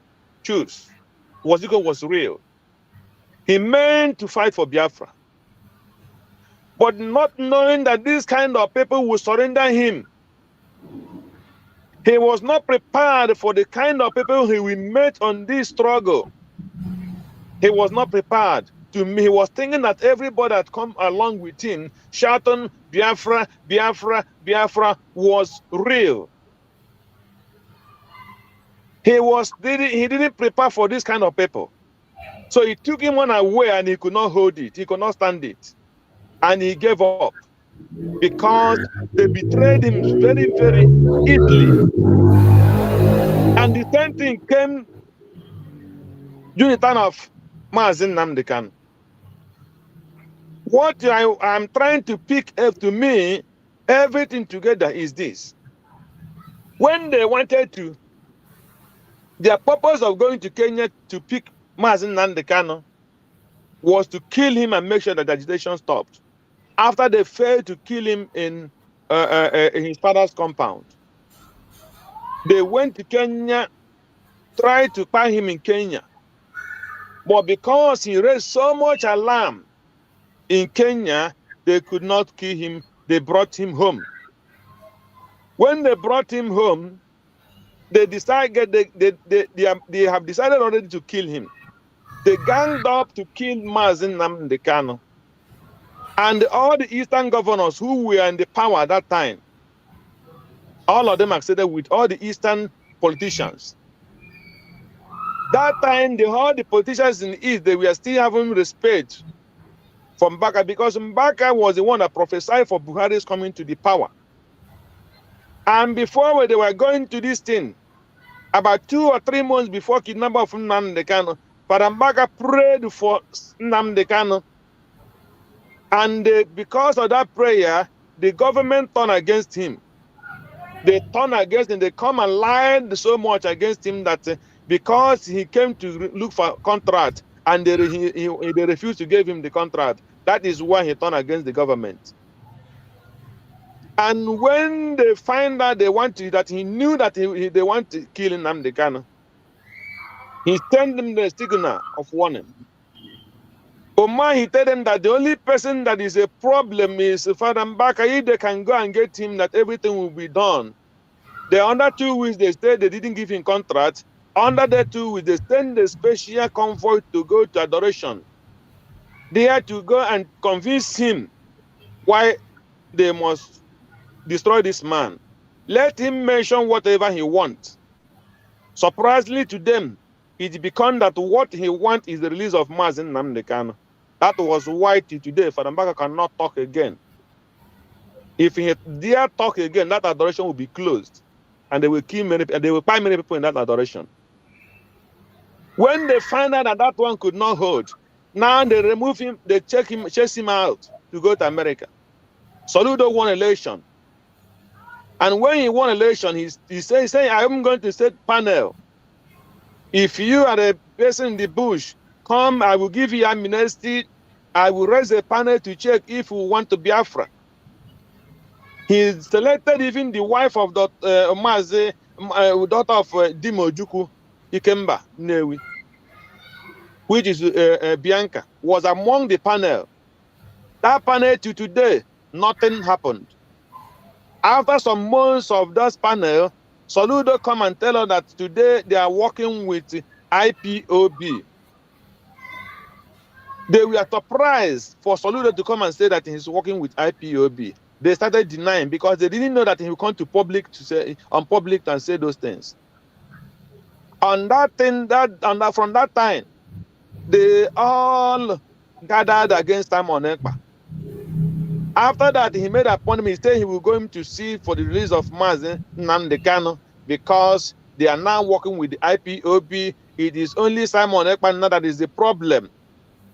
Simon Ekpa become the problem because he said release Mazi Nnamdi Kanu. You cannot release. You cannot come and talk police solution when Mazi Nnamdi Kanu is in the prison. If you want any political this thing, release Mazi Nnamdi Kanu. Know that when he's talking peace, it will not be a kind of under duress. This criminal Soludo went to see Mazi Nnamdi Kanu according to him and take pictures and come out. And they told ESN, he take over ESN with other Southeastern governors. And the so-called DOS keep quiet. So when they gathered all this thing, all of them turn against Simon Ekpa. The whole politicians, the whole media, the whole DOS, the whole Nigeria turn against Simon Ekpa. Simon Ekpa turned to be a terrorist, even without killing a fly. That is what we are going through today. And after all their gang up from every corner against Simon Ekpa stand on his word, release Mazi Nnamdi Kanu. If you want political solution, release him and have a talk with him. If you release him and whatever he ordered me to do, I will do it. Release Mazi Nnamdi Kanu. The DOS, all of them said, bring Simon Ekpa, kill him. He is the only problem we have today. Now, what is happening? When they find out I cannot get him, Soludo went there and give us message that it was only Simon Ekpa that is the problem. And this man come back to life. If you see Nnamdi Kanu still jumping up and down, going as a human being, stand on his feet today, is Simon Ekpa that give life to him. Simon Ekpa gave him hope that Biafra cannot quench like the a candle on the wind. He stand on his feet and know that somebody is still standing for him. And that person that is still standing for him are the people the Biafrans are following. Biafrans followed Simon Ekpa because they knew what they stand for. What they stand for is freedom. That is why you see all this hate. When they find out they could not succeed with DOS, they planted the so-called man, the finance minister and his gangs. They planted them and they all started coming. They said, since we could not succeed with under PIPOB, we will follow autopilot. We will follow him and we will deceive him. At a point when it will happen, we will hijack everything. Now they failed to hijack the Tongozo Revesde. They fought on the whole cabinet to make sure that they remove her. Knowing her faith, knowing what Dr. Ngozo Revesde believe, knowing her level, knowing her qualification, knowing that she really indeed won Biafra, knowing whatever contact she might have and what relationship we have with Simon Ekpa, and they try to frustrate that relationship and that thing that is good. When they plan to take Simon Ekpa away, they hijack everything thinking that they have succeeded, not knowing that they are dealing with a woman that is more intelligent and more everything again. When you pack all of them together, None of them, when you bring all of them together and that very fallback, they did not reach Dr. Ngozi ways or pack all of them together. That is why they are running Kati today. I was telling Ugo yesterday, I said Ugo, I say, go home and sleep. You have only one thing. Never you pray for the date of Ogenkere. Don't go and pray for the date of any Biafra army. Don't go and pray for the date of Vam Vam Vam. Don't go and pray for the date of Parawa. Talk about the wrong things they are doing, but never you pray against their life. Any evil prayer they pray against any of the cabinets or any person will fall back to their head. There is no two ways about it. Anything they plot, I tell him that yesterday, his picture has been on the world for the past months, for the past years. Since they took Nnamdi Kanu away, since the time have been working with Simon Ekman, people have been seeing you 247. So you should not be worried when somebody raises your picture and they talk jargon. The Nigerian government knows those things they are showing. So that one shouldn't bother you. But if there is anything evil they plot, go and mark it, they will inherit it. If they saw it as a cloth, they will wear it. If they saw it as a cap, it will go on their head. If they saw it as a shoe, they will wear that shoe. There is no two ways about it. Lie down, pray to your God and sleep. Nothing will happen to you. Let the evil people bury themselves and let the righteous be on the right side. So we keep on doing the needful. They are judging Mazi Nnamdi Kanu knowing that how many court has set him free. And somebody has settled that very case again, taking it as up on him or her. I don't know if he's a woman or he's a man. But whoever he is, there is nothing you can do against the man that God has blessed and God has not caused. If you are a judge and you decide to curse the man that God did not curse, or judge the man that God did not judge, heaven will descend on you and your generation. There is no two ways about it. It is spiritual. When you play any ball on the wall, it comes back. So be ready to accept it when it comes back. That is the only thing we can tell the Nigerian government, because there is nothing they can do today that can stop the Biafra for coming. Biafra will definitely come. We are not praying for war. We love the so-called Fulanis. They are human beings. In this Europe where we are living, I cannot be here and see a Fulani man as a black person. They are treating him evil. I will stand. I will not do that. But that does not mean that when a Fulani man coming to my home in Biafra land to destroy it, I will not accept that. So that is one thing. So we don't hate the Fulanis, we don't hate the Hausas, we don't hate the Middle Belt, we don't hate the so-called Yorubas. We love every tribe of Africa. Because we are the Igbos and the Biafrans, we travel all over the world. We are like water. So anywhere we go, we clean that place. That is what we are. We are not saying that we are perfect, but God has given us that gift that wherever we go, there must be a sign that we come in that place. And there will be a good sign. Sometimes there might be bad, but the bad that is in us does not destroy other people. That is one thing the world must know. So when we are asking for our freedom, we must have that freedom, because we are not danger, we are not evil, we are nowhere in anyhow dangerous to any human being. Only what the Igbo people do and the Biafrans do is for them come when you give them work, they will do their work and you pay them their money. When they come for business, they will do their business, they will buy your land, they will develop your area and live there in peace with you. So it is those that hate evil that chase the Igbo people for no reason, only out of envy.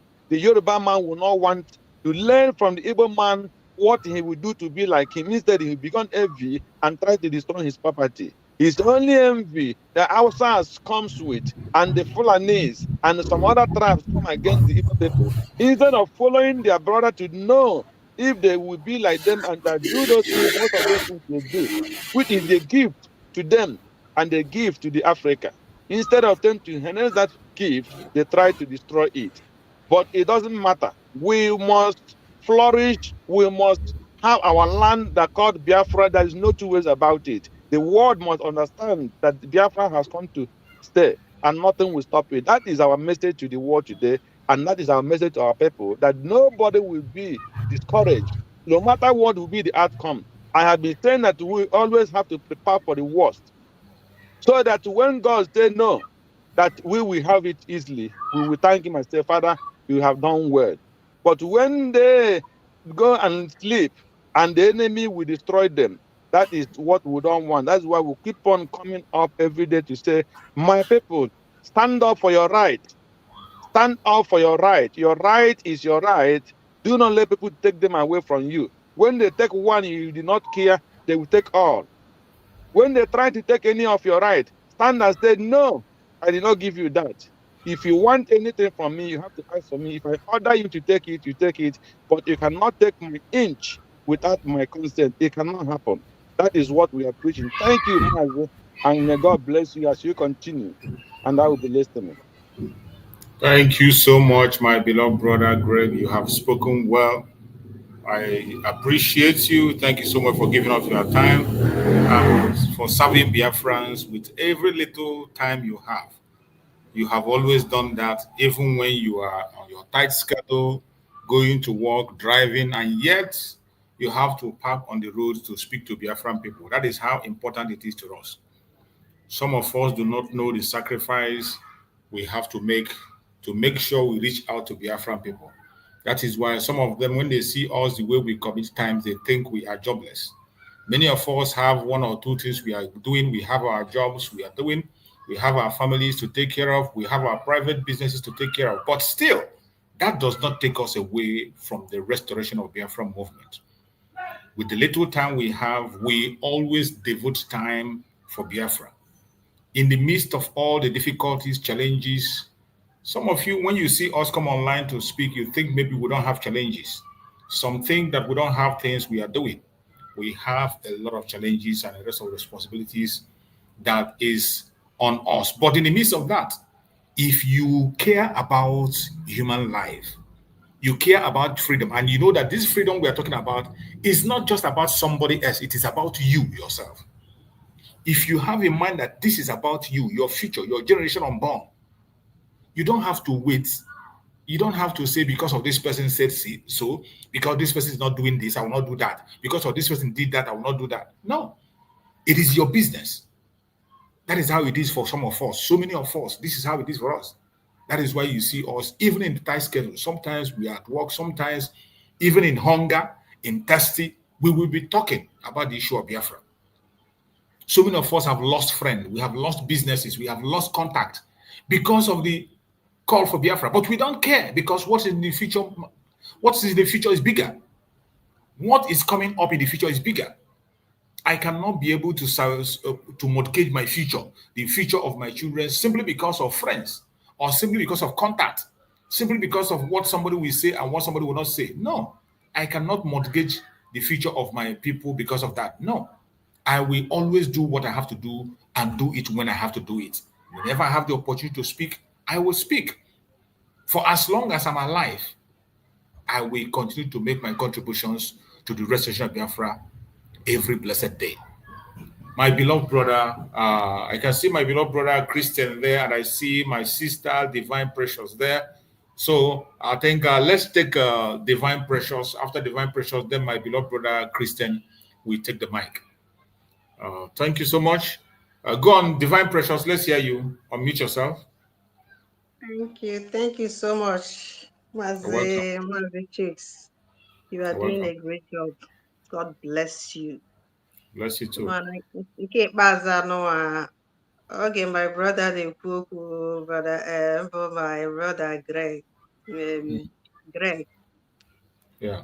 So, na ikwu na ọ dị ka ya Ya jiri nnọọ mmiri jiri ezigbo oyi wee gbanyụọ the heatness in ya na. My brother, about this also go. You know, when you hear about the revolution, something must cause it. There is a way that maybe you'll be enduring something, there is a way that it will reach. It used to happen to me. I normally say, I want to die now. If that kill me now, even if that person, sometimes I don't know, but that kind of thing, I've done it to, I can count at least up to 2 or 3 times. And after that, it will go to my favor because maybe when I feel that I cannot fight you, I have had the issue with people sometimes ago. And when it comes that person, I cannot face that person, I will always like the day that it will reach to my days, I will be overload to my head. Only what is within my mind is that now either that you kill me or I will kill you. And finally, that thing I will win because I know that I'm not the one that is at fault. I am right in what I am. But because of how our place is, you will be trying to dodge problem. But when that problem refuse to leave you, sometimes there are people that cannot. In fact, they will, and I meant it. Is it that this thing I won it or I win it or you win it? But instead of me to be suffering me in it, one thing must happen. A similar thing like that is when I was having a kind of issue with somebody in a hostel when I was doing my computer training then after my secondary school. So there was this one girl. I don't know. Somehow she might be in a one. She's going to Ikanka, and we used to see Ikanka as a occultic people and something like that. So the father is a kind of man that they know him very well in Ikanka. So and that's our hostel. This lady, she once had an issue with one of us, and if you see what this lady did to this girl, she just break all her head. The way this girl used to fight, like I don't know the kind of power that is inside this girl. So everybody was afraid of that girl. So, but myself, I'm trying to avoid problem in that house, and then and sometimes what is happening in our places when you see like those that are taking care of us. Even when you complain, they will not do anything. They'll just like caution her, but they are not like So because of everybody is trying to avoid her. Till one day, where I had issue with her was that when I used to pray, I used to speak out when I am praying. And I used to call the spirit of Ekanka, Holy Ghost fire, all these things. I used to be. Until this girl has been enduring this for me until one day she came to me and said that she has been She like go fight you enduring. now. Why she not go fight you? The thing is, yeah, I don't even know that she's going to Ikaka. That was where I now understand that they are not. I don't even know that she's Ikaka. All I know that she's always finding trouble. But I don't know that she's Ikaka. Listen, not that I'm shouting too much, but I've been just saying it most, especially in the midnight. So I was the one that this girl now confronted me and say, I should never call Ekanke again anytime that I'm praying. That is enough for me. I said, what is about Ekanka in my prayer? Did you call Catholic and I complain? If you want to call Holy Ghost fire to Catholic, no problem. What does Ekanka have to do with my prayer? She said that she have warned me for the last time. If I try it next time, that I will see her through call. Knowing her fully well, I am like, I don't know, but I normally like to pray out. So I don't like to pray inside my mind. But I'm not that too shouty. And I'm complaining to my spiritual director. He said that anyway, that what he will advise me is that I should not be praying loud, even if it's not loud. That I should try as much as possible because to avoid this problem, to pray inside my spirit. That is the best way to avoid this issue. Because as I've seen that this guy is a troublemaker, let me just avoid it. So I now came back, having it in mind that so the other days I started praying in my mind about I'm putting that Ekanka inside my spirit. Spirit goes with spirit. And one day this thing was firing this girl where she was staying, and I can feel her breathing. It wasn't normal. Everybody in the hostel noticed what was happening. She was breathing too heavy that everybody noticed that she wasn't comfortable. After that prayer, I went on to sleep, and then I have attack with a cat. The cat was trying to bite me. So I was trying to kill that cat. This lady came and started distracting me. Say, actually, what did this cat do to me? Before I know it, the cat now run away in that dream. So after having that attack, so I wake up. I started praying again inside them. After that, she have breathed that heavy breathing. I said, today I will use silence to destroy whatever you want to do to me in spirit. I wake up again. After that day, this girl started that. She now came to me and said to me that it's like I want to know who she is. This one I didn't pray out again. She's not coming direct for war, physical war, without anything, to understand how this thing started. And I said, what is it again? She said that in fact she will not accept these things from me. That she will show me her true God, that she warned me before, and I don't want to stop whatever I'm doing. I said, did I call you again? Did you hear anybody? Did you hear me saying Ikake again? They were just nobody even want to say anything because you know Nigeria now. If you do anything, you might even enter what you don't know. But after everything, the girl started coming close to me and said the thing was pushing her to come and touch me. And anytime that she has that spirit, is fight that is always in her mind. And if this girl touch you, I don't know the kind of spirit that she must give you a serious wound. That's what she had been doing to people in that house. So when she was coming to me, inside my mind, I said, God, I cannot fight this girl. I know I cannot physically. If this girl touched me, I know it will not be okay with me. But when she was coming, she said that she was saying, you want to know truly who I am, that she had been kind of avoiding me. But since I want to know her, she was coming close. Inside my mind, I don't know what to do. I just say in my mind, God, don't allow this girl to put me in shame here. I did not call her, oh, she's not coming to fight me. So as she was coming close, noticing that really that fight has come into her, I just speak out to her. I said, listen very well. How he just came to me, I said, listen very well. As you're coming close, I am not all that you used to destroy anyhow. I don't even know what is coming out from my mouth. I said, if you want to know how it happened to Goliath and David, come close again. That girl stand there. He stood where she was coming, and she now stand. I said, no, I'm repeating what I said. I said, if you thought you will do to me what you have been doing to others, if you thought that I'm those ones that you used to give wood and treat you do anyhow that you want, I will remind you of what happened to David and Goliath. If you keep coming, just come close to it. Don't try it. This girl just stand and started shouting. Well, and after everything, the fight dismissed. Why I started saying, I'm sorry for this long story, but why I said it is that these people have pushed us enough.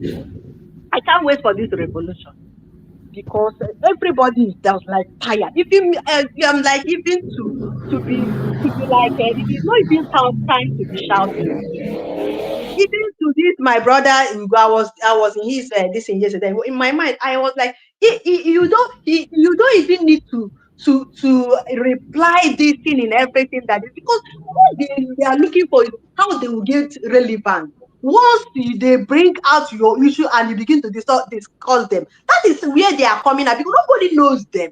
And it's when they bring out their propaganda and lies. They want you to talk. You that is reasonable to talk. When you reasonable ones talk, people that are reasonable that want to listen to reasonable will begin to know those their nonsense. That's the only thing. One thing I noticed with you, you don't have time for this kind of that is discussing nonsense. You understand? Even though it is not nonsense to people that want to know, but sometimes it is giving them that relevance that they didn't want. Did you understand?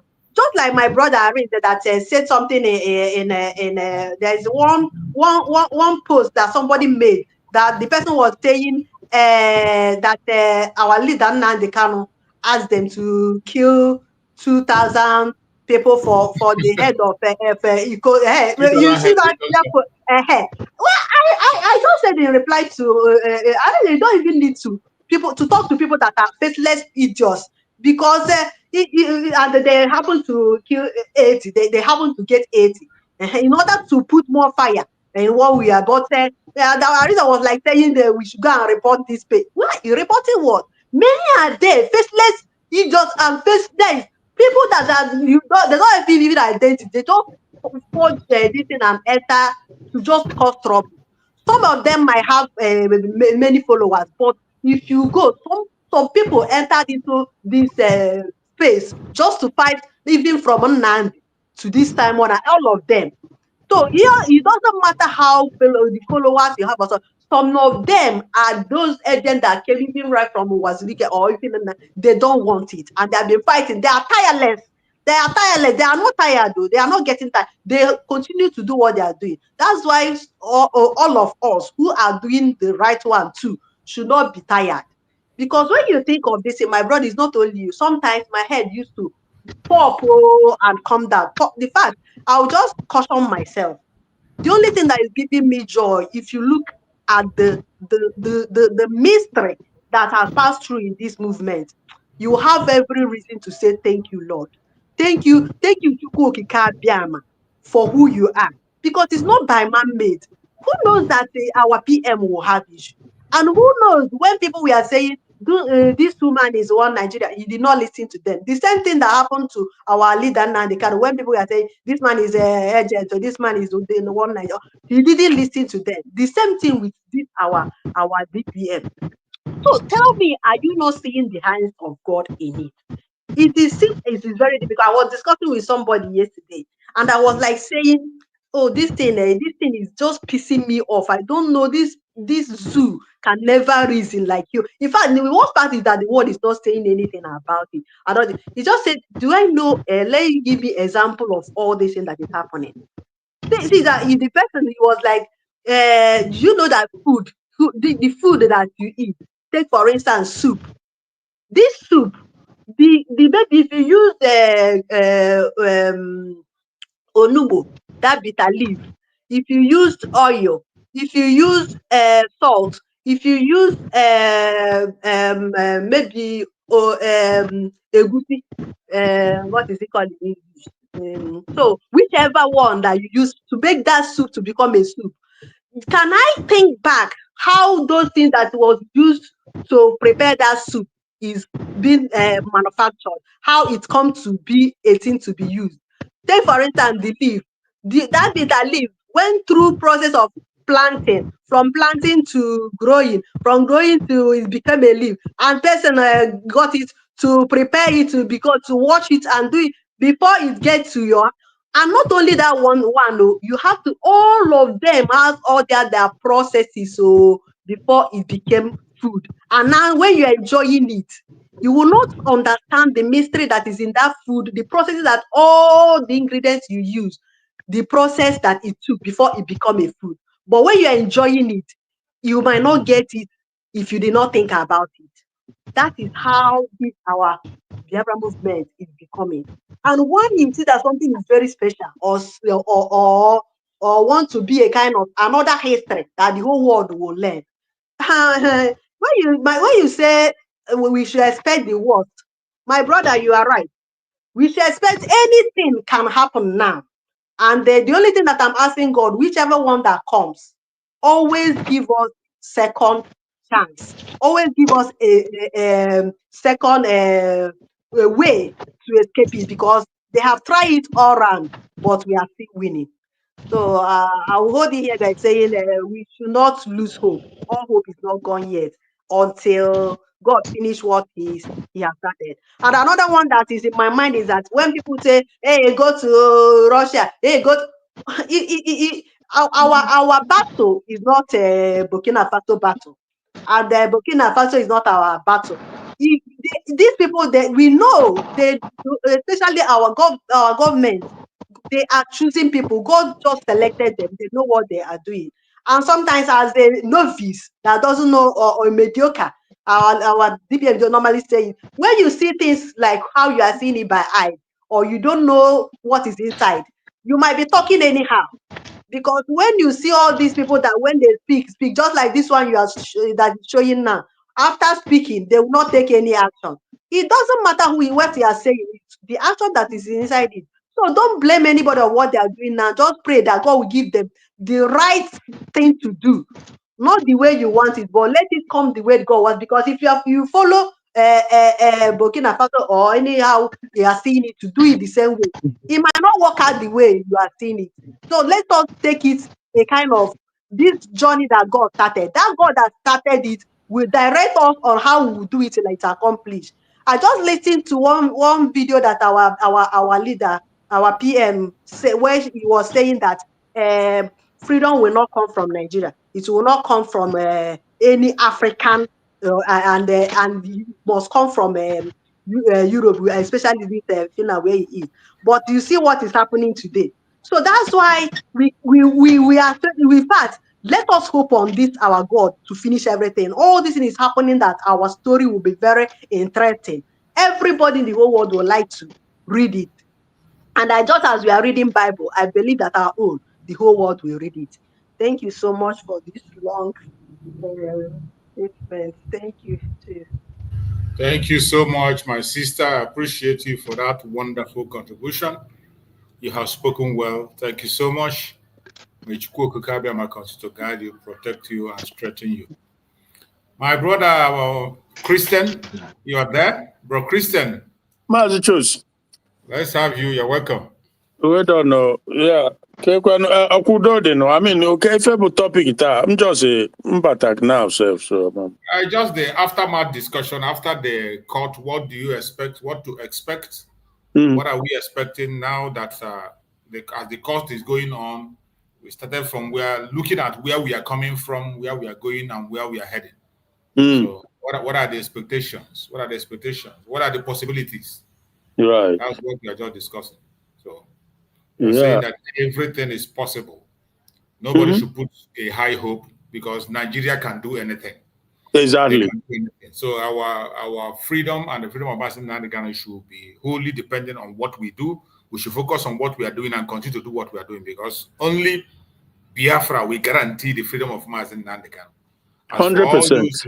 All those even if they release him with conditions, and at the end of the day, he will not stop. He will continue to ask for Biafra, and then the freedom is not yet there. Yeah. So instead of us giving them that opportunity to continue to install our freedom, so we need to fight it out once and for all. That is very true. That is very true. Even if it comes out on conditions, that's okay. The state, USB, will continue to do what they do. And so obviously, I do not expect that he will come out and begin to do what he was doing, broadcasting here. No. We are not. There is no point for that. Not even PM himself will come out and start broadcasting because there's a state in place now. Yeah, a nation is in place. It is not yet, like I always say, consolidated, but is the movement on the ground, and slowly and surely it will be established one way or the other. So, I was just. Before then, there's a friend, I worked with him before in London, but he's left London. He's from Ibuzo.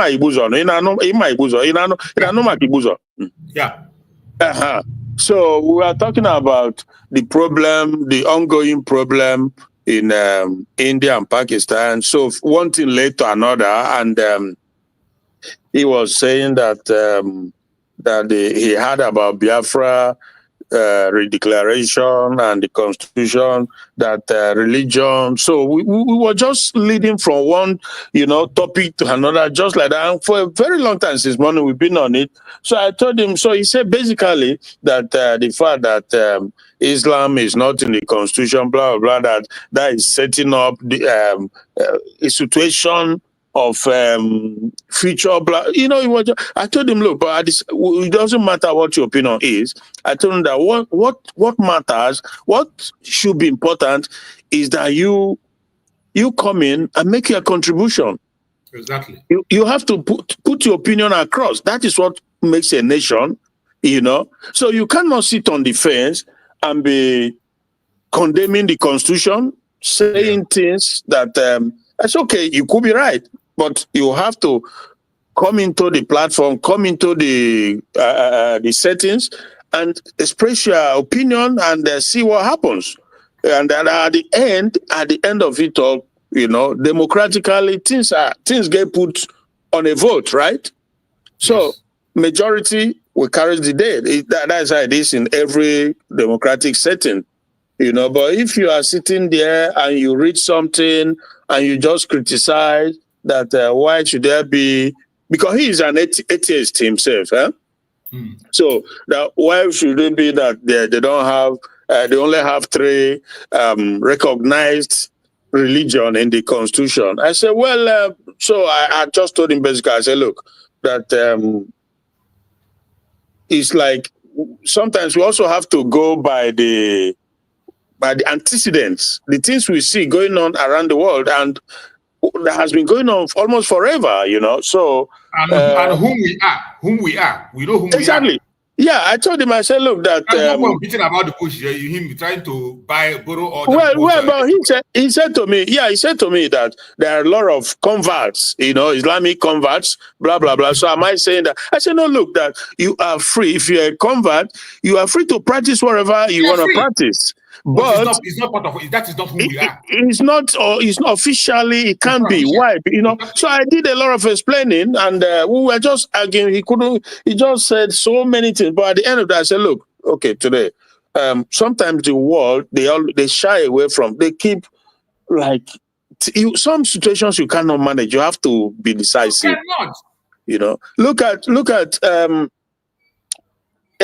India and Pakistan. They used to be one country, created by the British, and in 1940 they were struggling, just like we are struggling in Nigeria today.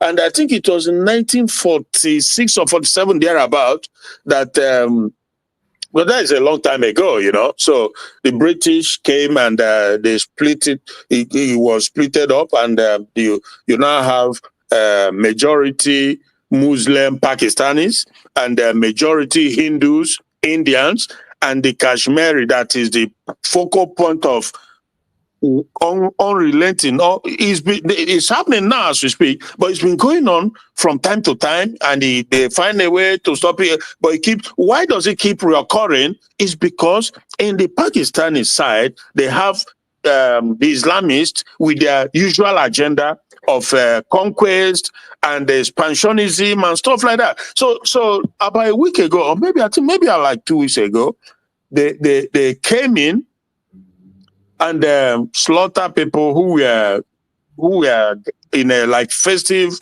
whatever. They came in there. There were 26 of these people. Then they came in and they separated. They asked the women. They separated the women from the men, and they began to ask the men. One by one, they were asking them, "Are you a Muslim or are you Hindu?" And if you say you are Hindu, they give you on your head, it's gone. And the next one, are you a Muslim or a Hindu? If you say you're a Muslim, they give you are gone. Then I think from what I've seen, you know, one of the guys said that he's Muslim. Maybe the fear, you know, when you confront this thing, it's like a gun on your head, and you'll be seeing Jesus and Moses at the same time. You don't know which direction to follow. You know what it means? Because except you are in certain situation, you won't know how you react or how you feel. So in a way, you know, human, that is humanity, the mortality. He tried to lie to say that he's a Muslim, believing that if he says he's a Muslim, that saves his life. But then they asked him a question to recite something, because if you're a Muslim, you should be able to, and he couldn't. And they gave him, and he's gone. So the women, they were spared, and they asked the women to go to India and tell their Prime Minister Morandi that oh my goodness. So, and it's been happening. It's not the first time. So then the Prime Minister now decided, now we have to go and hit them hard. So as we speak now, that is the ongoing. That is what's happening now as we speak. And the world is panicking to an extent, because you are dealing with 2 nuclear superpower nations. Now, both of them have nuclear capacity, so it could get really, really messy. But so that led to what I was arguing with this guy. I said, look, that it's better, prevention is better than cure, because they have this mindset of they just believe that they can take over slowly but surely, and there are examples or record ideas. So it's not like we are preempting, or it's not imaginary. Lebanon, I've been to Lebanon. It used to be almost 100% Christian country, but today it's gone. Turkey, the same, you know. and many other places. Look at Kwara in the Yoruba, but they've taken it over and they are pushing forward. So there's no point. I tried to just let him know what I think is right, but at the end, he did not quite agree. I just say, well, at the end, things could be put to vote. So however the people decide to have, so you respect. As simple as that. It's not. The issue is not up for argument. You put it to vote. Yeah. And let the people who are concerned, the Biafrans that are concerned, they have different diversities, and the people have seen examples of why that very law was put in place. And some countries of the world today are even putting the laws. Of course. Some countries of the world today Hungary. they are drawing the boundary now. So Hungary. yes, as we speak today. So we don't want to start it tomorrow. We have to start it now. Not tomorrow you say you want to come and begin to change. Then it will become so difficult to do. Because prevention is better than cure. Meanwhile, in the zoo, I think it was in 1999 that they created all this wahala. You know, it was in that the Babangidas and the Abdul Salami, all these people, they created this lacuna that everybody is confronting today. Because if you give them that chance, they will take it immediately and said they have to be recognized. You cannot disenfranchise, you cannot marginalize, blah, blah, blah. So and that is what everybody is suffering today. Now they want to take over the whole place. You should have even asked him, does he know that the Nigerian constitution, that it is only that religion that is mentioned there? I told him. He said it's wrong. It's not mentioned there. He said it's wrong. I said, well, but it has happened, and that is what the problem is today. Because that opportunity was given to them by putting it in the constitution, and they seize it. Immediately seize that opportunity. So if you give that chance, well, you're already creating a monster in the future. So from this beginning, we have to make sure there's no, so because again, I asked him, there's the pertinent question that we had back and forth. I said, okay, in the Dark Ages, in the medieval times, we know what Christianity did, but Christianity has also evolved.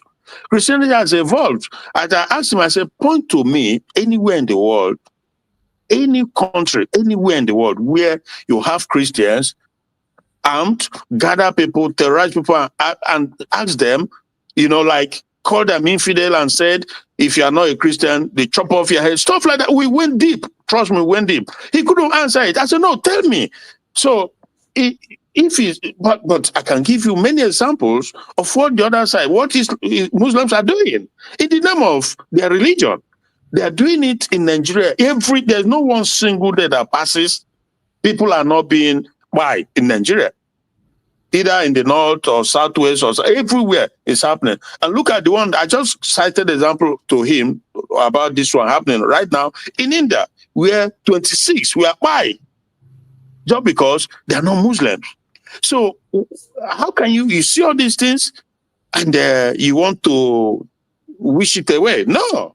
So we just have to do the right thing from the beginning. That is not to say that you cannot practice whatever you believe is your personal being practice. Like this sister was just saying, because sometimes too, in Africa, we tend to, maybe we misunderstand or whatever it is, because if you're a Christian or you are praying, whatever, it's something you can do privately, because even in the Bible, there's where it was stated, I think it was Jesus Christ or somebody said, go to your private, close the door and pray, talk to your father silently. But in Nigeria, most people think that except you shout to your, loudest, that God will not hear you. But the logic is that if you pray silently, God doesn't hear you. It simply means that if you shout from here to heaven, he won't hear you. Because you don't know where he is, right? Yes. So why do you have to shout? But in Nigeria, you see them, all these Adeboye, Deeper Life, all the churches, they will say, open your mouth and pray, shout. As if you shout loud enough, then God will hear you. It's crazy. Mountain on fire. Yeah. This is I didn't quite get her story, but she talked about praying and calling can. Well, if somebody is praying loud, audibly, and you're hearing the person, and the person is saying your name, for example, God to kill you, like Mountain of Fire, we say, die. And you think I will not react? Why will I? I mean, I will react. We are all human, you know. So if you are praying and saying to Muhammad, kill Christians, and I'm in that room with you, why? And I'm a Christian, I will react. I will ask you, my friend, what's going on? So that is the situation. But just on the side note, we have to keep doing what we are doing. Now they've postponed the trial, but if I may be wrong at all, so we just have to keep focused. And somebody like you, I cannot appreciate enough the consistency. That is what it takes to continue and just never give in, just keep pushing, you know. And personally, I believe that we're on the right track and we're on the side of truth. So however it goes, we will come out victorious. I believe that very strongly, very, very strongly. So that is the little contribution, my brother. Thanks so much. Did you see this man? Did you see this video I'm playing? Who is that? This is Ahmed Gulak, the man they accused Mazi Nnamdi Kanu of ordering his death in the court yesterday. Okay. Ahmed Gulak. And in this video, this man mentioned the name of the person that took his life in this very video. Wait, bro. Is this guy here? Is that Ahmed Gulak? This is Ahmed Gulak. Oh, so when he was alive, huh? Yes. Okay. So this was where he was mentioning the name of the person that took his life because they were having problem there with NSA of Buhari. Political problem, yeah. Yes, NSA of Buhari, Mongunu. I think they still have his, look at the guy. This okay. Is NSA. Yeah. NSA Mongunu, this is the person that ordered his death. Mm-hmm. They wanted to do it in such a way that IPOB will be involved in it. They put the blame. Of a sit at home and all this, and they want to just push it into that village so that they will say it's IPOB that did it. Yeah. So when they invited him, it was the whole person that invited him to Imo State. So when he was going to airport, he was shot. They attacked him and he was shot.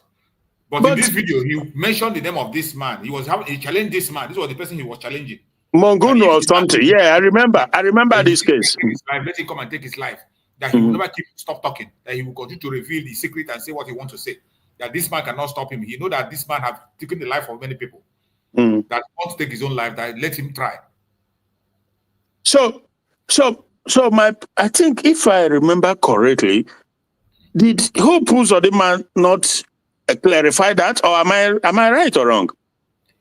Yeah, of course. Hope Uzodimma, when he was talking, somehow he said it's a political model. It's not doesn't have to do with IPOB. Yeah, that's what I'm thinking. A politically motivated attack. Exactly. So Hope Uzodimma invited him.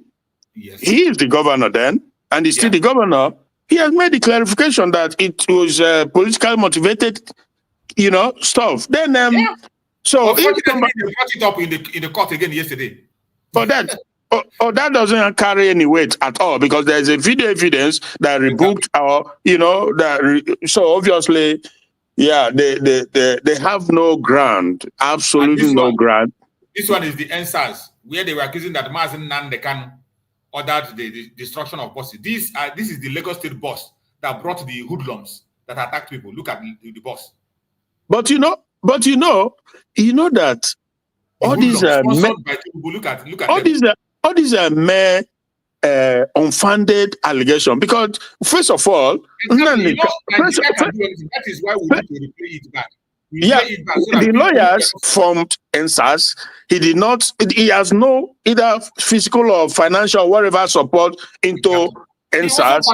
It was well coordinated. There are people alive today, even in that country, that coordinated it, that they formed it, sponsored it, not Nnamdi Kanu. Now, the fact that he said something concerning it, that is just crazy. That he did not have control over neither the sponsors or the people who created it or the participants. He have absolutely no authority over the people, if you know what I mean.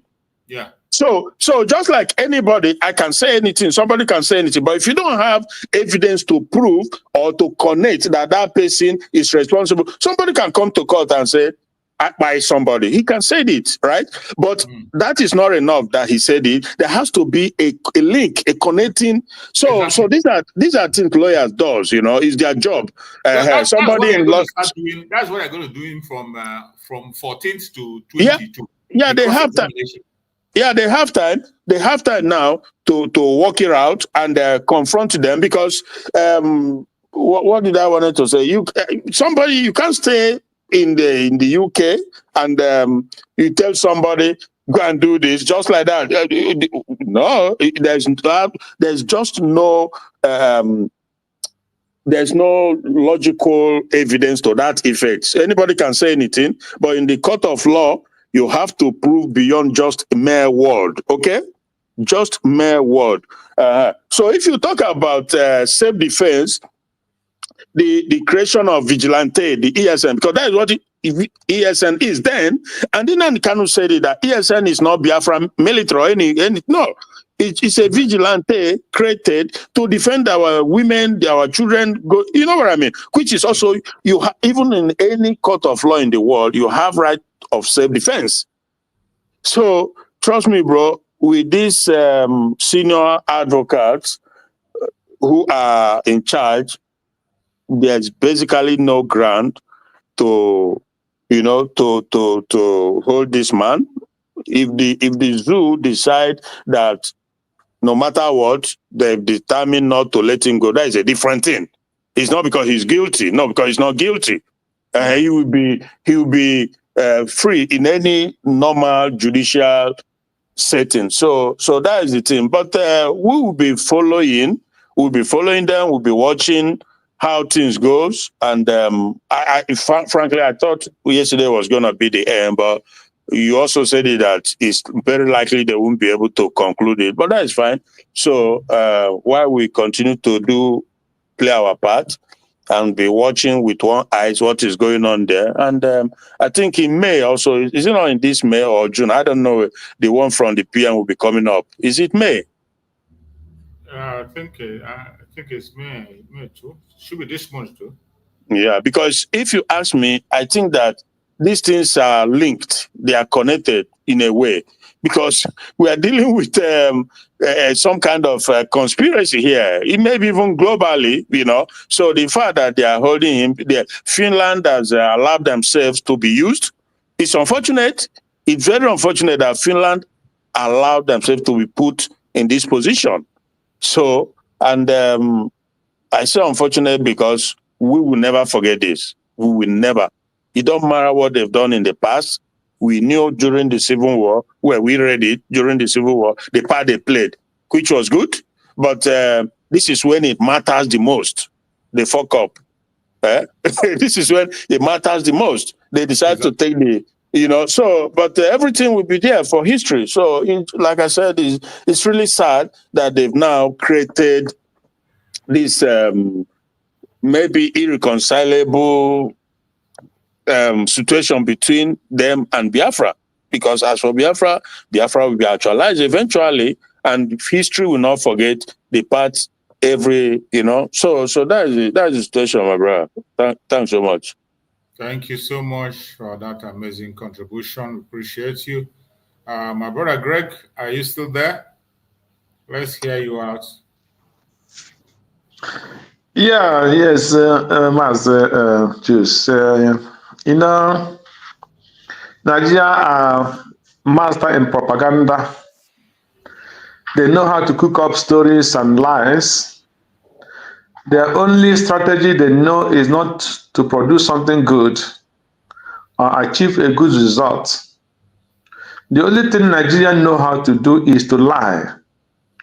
When you come in the whole world, in every country in the whole world, number one, I used to tell them, talk to some of our friends here who are from Nigeria, but from other tribes or whatever. I tell them that in every country I have met since I started going out of Nigeria, the people I met that I see the way they behave and talk about their country and their leaders and everything, the only country I have witnessed that so much hate themselves are Nigerians. That's number one. Number two, the only country that I find that they lies too much against themselves are Nigerians. The only country that I find out that they lie in every aspect of thing in life is Nigerians. So anything, but when you are saying it, some people will say, why are you talking about, you are talking down on Nigeria, or you're not seeing anything good. Yes, I remember 2000 and that should be 2000 and not 2000, 1999, when Nigeria newly returned to democracy. So I watched on CNN, when one German man, he went to Nigeria and he came back, he said, if somebody can survive in Nigeria, that means somebody can survive in hellfire. I never forget that this thing that man said that year, 1999. And this man, you could imagine 1999, things were still okay. That time in Nigeria, that time maybe euro, Dutch mark was about 50,000 naira exchange for Dutch mark. Because that was 1999, that was the time of Dutch mark. So, and the man was saying that if somebody can survive in Nigeria, that means somebody can survive in hellfire. So tell me, is today Nigeria not more than hellfire? That is for you to imagine the kind of country that Nigeria built itself. And from 1999 to 2020, 25, that is almost 26 years. Things continue to degenerate. No single improvement. From that time, the money was around 50, one mark was about 50 naira. To one euro now pushing to 2,000 naira. Then, if that kind of man went to Nigeria again, what will he say? So, and still, they are telling the world lie about their country. They deceive people. Look at Nnamdi is living in London, making his broadcast. Because of the evil that Nigeria continue day by day, producing only evil and lies and propaganda against themselves, against everything that if in the church propaganda, in the mosque propaganda lies, in the government propaganda lies, in the business propaganda lies, in education propaganda lies, in health propaganda lies. You cannot go to hospital now and take one injection and survive. I watched one testimony of one lady. Now she went to a chemist. And I don't know what she said she was having. And she went to chemist to take, the chemist man tell her that she have to give her injection. As she was trying to apply the injection, that injection was not completed. She started fainting. She cannot more, she didn't know where she was again. And the only thing she noticed was that that chemist man ran away when she started crying. You see? So, I think either the person that went there with her or whatever, they started crying that she's dying, she's dying, she's dying. People started coming. Where is the chemist man? The chemist man ran away. Nobody know where where the chemist man went. And they were looking for what they're supposed to do. Where would they carry the person that they gave injection? She fainted already. So, before they were sharing, maybe about 15-20 minutes, the chemist man come back. And they asked her, where is she? When she said she went to bring another injection that she wanted to give to the woman. She gave her that very injection. After immediately when she gave her that injection, the woman started coming back to life. She came back to life. These are the kind of system that is working in Nigeria. This man, maybe that chemist man, he don't even know what is inside the medicine he's giving to somebody that came to a patient that came to her shop. But they will write so name. She would thought that man might think that is exactly what is inside that medicine. Not knowing that it's a complete different thing. Or maybe he had given overdose. So this is the kind of the country. Only lies and in every aspect of them. So when you see them lying against Nnamdi Kanu, and the point there is what Finland and the international world don't know is every single Nigerian know how to present what is good and do evil. So when they come into the war, they would tell them this is how it's supposed to be, this, that, they will believe them, just like because of all of them. If you watch all the people that is the government today, they all have one way or another been 419. Majority of them are people who are done 419 or drug in Nigeria. Most of them that are in government. So they know the brain of the white people that when they present something that looks as if it's true, they will believe them. That is what Nnamdi Kanu and Simon Ekpa is suffering. So look at what they're presenting against Nnamdi Kanu, that somebody who lives in London and he made broadcasts. When the Nigerians organize on their own end of SARS or whatever, the protest, now they're saying that the Simon Nnamdi Kanu is the one who ginger people to go and destroy things. When they destroyed many things during the time of Abiola, many shops burned, many businesses were destroyed. Was Nnamdi Kanu present at that time? When they did it, Babangida must go, 1994, was Nnamdi Kanu in Nigeria at that time? Were many shops not destroyed or properties not destroyed? So why must it be this one that Nnamdi Kanu is telling the people that if they want to do protest, let them continue the protest until government answer to their call? That was the only message Nnamdi Kanu was giving. And now they turned the whole protest that Nnamdi Kanu was gingering people to go and steal, destroy, kill police and kill army. Why the army and the people who have started buying their citizens?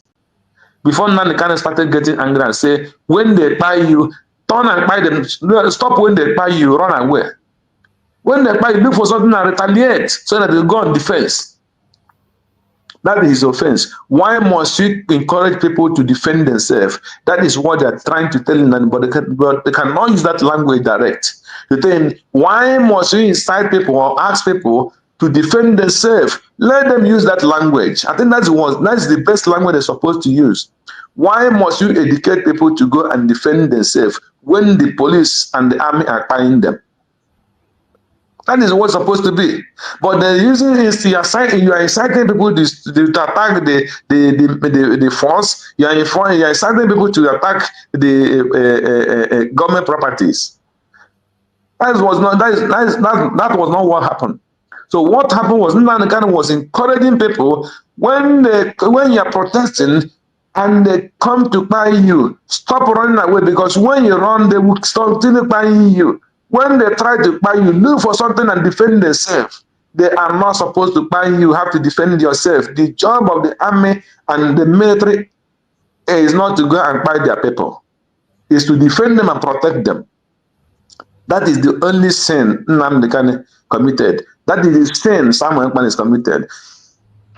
So when they are bring all those propagandas against Nnamdi Kanu, that is making a broadcast and inciting people, even when they know that those broadcasts was made in London, if they knew that Nnamdi Kanu committed offense, why didn't they go to government to government? They go to London. You know, he resides in London. They're supposed to sue him in London, and then go on a normal legal way to bring him to Nigeria to judge him. But because they know he did not commit any crime, if they go to London or any part of the Western world, they will lose. Even common Kenya, they could not go and say, we will hold you in Kenya and then we will put you into legalism. Let Kenya bring you down to Nigeria legally, as we got in Kenya. They could instead, they do the what? They kidnapped him and brought him to Nigeria. That means they knew very well that he did not commit any crime. But because Nigeria is a country where elephants can fly and sheep can fly, anything can fly in Nigeria. So, and those ones that can fly, that is eagle and all those birds, when they come to Nigeria, their wings will break. They broke all their wings. They cannot more fly. Then it's only elephant that can start flying in Nigeria. But those animals that can fly, when they get to Nigeria, they will make sure that all their wings are being pieces. They put them into pieces that they cannot fly. But those ones that doesn't have wings are the one you will see on the air flying more than eagle. So that's why Nigeria is supposed to divide themselves, let every region go and try to teach their people the way they're supposed to live, the way they want them to live, and the right life, what is right in the way a human being is supposed to live. So let every Nigerians understand it that there is no other way to make that part of the world to look good or be a place for human being to inhabit except by dividing that Nigeria and let the Biafrans go and build themselves and try to do their works in order to sanitize their people and teach their people how human beings can live. And yeah, there's no other way other than that. Thank you. Thank you so much, my brother. I appreciate you for that amazing word you have just spoken. You have spoken very well, and I believe Biafrans are listening wherever you are listening to on this very program. I urge you to please like and share the program if you have not done so. Share this program. This evangelism is very important because there are so many people out there that are not paying attention. There are many people who are confused. There are so many who don't get the right information. That is why we are here, to make sure that everybody is informed. We want to make sure that everybody is carried along. No matter the propaganda and blackmail, we will not allow them to distract us. We will be focused on our freedom, and on our freedom alone, we are going to focus. Remember, tomorrow is our fundraising. Tomorrow is Saturday. Tomorrow is Saturday, our fundraising. So please make sure you are part of that fundraising. And in that fundraising, it is important that you be there so that you can equally ask your question. If you have any question you want to ask, there is something that is confusing you, there is some information that is not clear to you, the Deputy Prime Minister, Dr. Ngozi Orebose, will always be there to answer those questions. Because there are certain things we cannot give you an answer to when you come to our program. It's not everything that we talk about. There are certain information that you must get directly from the Deputy Prime Minister. That is why it is good you come to that fundraising. Come and participate in the fundraising. It is not, no amount is too small. No matter how little you want to contribute, just try and join the fundraising so that you can make contributions. It is important. And again, while you come, you can ask your question. Those questions that are bothering you, maybe there are questions we are not able to solve here, or maybe there are answers we gave here that you are not satisfied with. When you come there, you get those answers. You get it directly from the Deputy Prime Minister. That is why it is important for you to join the fundraising. Very important. Remember, our Deputy Prime Minister is not somebody who shies away from questions. She attends to every single question. It doesn't matter how bad it is. It doesn't matter how, or sometimes even when we try to stop her from answering questions, she will answer you. No matter how bad that question is, she will always attend to it. That is why every one of us should try and be part of it. As we are talking about freedom, there is nothing that can guarantee freedom of Mazi Nnamdi Kanu as we speak, except Biafra. If you remember where we are coming from and where we are today, you will understand that that is the only thing that can guarantee the freedom of Mazi Nnamdi Kanu is Biafra. That is why I am not bothered about this issue of free Mazi Nnamdi Kanu or maybe granting bail. This bail, when I hear it sometimes, it doesn't move me. It doesn't move me. It doesn't move me because I know what it means when you talk about bail. Just like the idiots who are talking about the political solution. I know what all that means. When they say it, when they talk about bail in Nigeria, you should know what it means. And when you hear political solution, you should know what it means. You shouldn't be moved by all that. You shouldn't stop doing what you are doing because of that. But some of us limit our mind on bail. That when Mazi Nnamdi granted bail, when Mazi Nnamdi Kanu is granted bail, the journey begins. The main journey will now start. The main journey will now start. You saw what they did before when they granted him bail. You saw what they did in his home. In broad daylight, they don't. The people we are dealing with are pharaohs. They don't care. They don't even care what the world will say. They don't obey international law. They don't obey human rights law. They don't care. They can do anything and get away with it. You can imagine a man who their constitution said that if you try him, you are a terrorist. They are still trying him. A man who their own constitution said that they don't have the jurisdiction to try him. They are still trying him. Even when he have won his case, they boldly told him to go and start again from the beginning. The only thing that can guarantee our freedom, our safety and security is Biafra, the United States of Biafra. That is why you have to continue to support the United States of Biafra under the command of our Prime Minister, Mazi Simon Eba, and on the supreme command of Mazi Nnamdi Kanu. Today, under the leadership of the Deputy Prime Minister, Dr. Uzora Boise. There is no other choice, no other shortcut. There is no shortcut you can pass except this. No matter how difficult it is, we must have to continue to do what we have to do to see that we get our freedom. And very soon, every one of us will pray and we will rejoice. So we are almost 3 hours on the program, and I'm going to be rounding up now so that we can be able to prepare for other issues that we are going to deal with. Thank you so much for joining those who join us on all corners, those who are supporting, sharing, and liking. Please continue to share. Continue to share. You see, yesterday when we were having program yesterday, we have good number of people watching, but today you see they brought it down again. So you have to help and share. If this information must go far, you must engage in sharing. Partake in share, be part of the sharing of the information so that everybody will get this information. If you don't share, the social media network doesn't help us to promote our program. Instead, they make it compounded. They make us look small.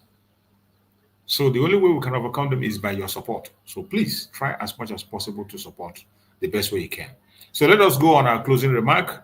In our closing remark, let's hear from my beloved sister, Divine Precious. You are still there. Give us your closing remark as we round up on the program to continue from tomorrow. All right. Thank you, Mazi. You're welcome. I don't have much than there is a place my brother said about it's not right to when I was saying my prayers, I used to call somebody. That was, I would call it a Nigerian mentality then, or Zoo mentality. After all, now I am not even, I am just on my own. I just focus on my God and seeing Biafra as my religion. So the issue there, the only thing that I will advise anybody listening to me now is that it's just a kind of misunderstanding. Because how I take it to be now is that you see anything that is good has bad side of it. Anything that is bad has good side of it. But the problem is how you use it. Forget about the way we understanding that when you say Ekwensu, everybody is running. It's just a kind of ignorance of the reality. I'll use fire as an example. Fire is a very good thing. It depends on how you use it or what you use that fire for. If you misuse it, it gives you destruction. If you use it right, it gives you energy and it gives you power. That's just how it's just misunderstanding. It's just ignorant. When I say the spirit of faith can call at the same time, when you say Holy Ghost, why are you firing it? Does it concern you? Face your own. Leave the other one for them. Even that they call you, when you use it for good, it will do good for you. When you ask it to do bad for you, do bad. Just the misunderstanding is you use it for bad, and you not conclude that anything that you see out of it is bad. It's just like this fire that I use as an example. If you take fire to be bad, then don't use it to cook. Don't on light. It's all of them are the same thing. Well, they are working in different ways. So based on even when people will tell you that God did not create evil, where did evil then come from? You choose for yourself which one you want to be. And the same thing is applicable of what we are passing through now. When you see people when they are saying we want peace, come, let us unite, come, let us unite. Though people who doesn't want to be sincere to themselves, they can never repent. Allow them to choose what they want for themselves. And for them who are righteous, and for them who knows the right thing and stand with truth, stand your ground. Because when you are trying to bring the other who doesn't want to come here or doesn't want to utilize that good thing that God has given to that person, instead of using something for good, you're using your energy for bad instead of for good. Then it's a mistake to say, oh, come, let us have peace. When you see that this person doesn't want to utilize the peace, you are using instead of the peace, you are turning it to another thing. So what I am saying in effect is that as we are planning for whatever that we are doing, both the one we will go for in Washington, D.C. this ending of this month, I pray that God will make everything to work well, so that it will be for our own benefit, for the glory of Chukwu Okadian, because all these things, the evil one will be doing their own, while the good ones will be doing their own. And all I'm praying is that those that are doing it out of ignorance will repent and begin to do the needful. And for them that are still like watching to see when Mazi Nnamdi Kanu or our PM will come out, we realize that it's not that thing that they are hoping for, is what will give us what we want, but by doing the needful.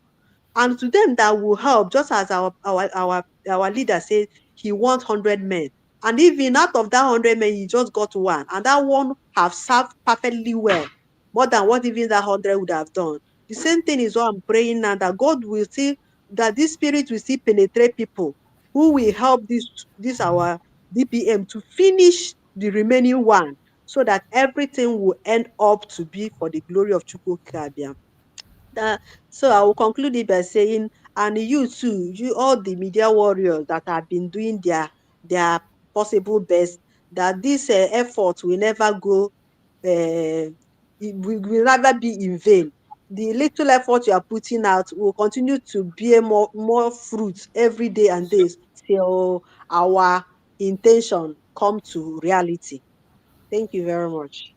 Thank you so much, my sister. We appreciate you for that very submission. My brother Greg, let's hear from you. Go ahead, take the mic. Closing remark. Yeah, Mazi, thank you so much. I thank this my sister, and I just want to encourage the Biafrans to keep on doing the good work. Encourage yourself in anything concerning Biafra, and do not be intimidated, and never look back, neither or fall back. For going back is death. And do not mind them in any way. Just continue having your focus in what you are doing, as long as you are convinced that what you are doing is what will bring you victory and freedom. Never look back. Continue supporting and engage yourself in what is on the board. And encourage all the media and all the cabinets and every Biafrans and those that don't even know what is going on. Encourage them to get up, and do not let them feel intimidated. Do not let them be discouraged, because once they see like those things that people start bringing at people's picture, or encouraging to deal with any of your brothers or sisters, some of them out of discourage, that will discourage many of them. They will say, this is not what they think the Biafra is all about. Biafra is all about tolerance. Biafra is all about love. Biafra is all about endurance. Biafra is all about courage and contributing in anywhere you can. Anyhow, it doesn't matter how little. Make sure you put it there. Nobody will call you idiot or stupid man. Why are you bringing this little? No. This government is a government with respect. This government is the government that have human feeling and know that it is not easy for anybody. So whatever you have, make sure you come on board and do the needful. Do not be discouraged, and do not think about those people. Only think about how, imagine every day how it will be if Biafra come tomorrow. That is only what's supposed to always be in our brain. Thank you, Mazi, choose for this opportunity. And may God bless you and continue strengthening you and all the media all over the world.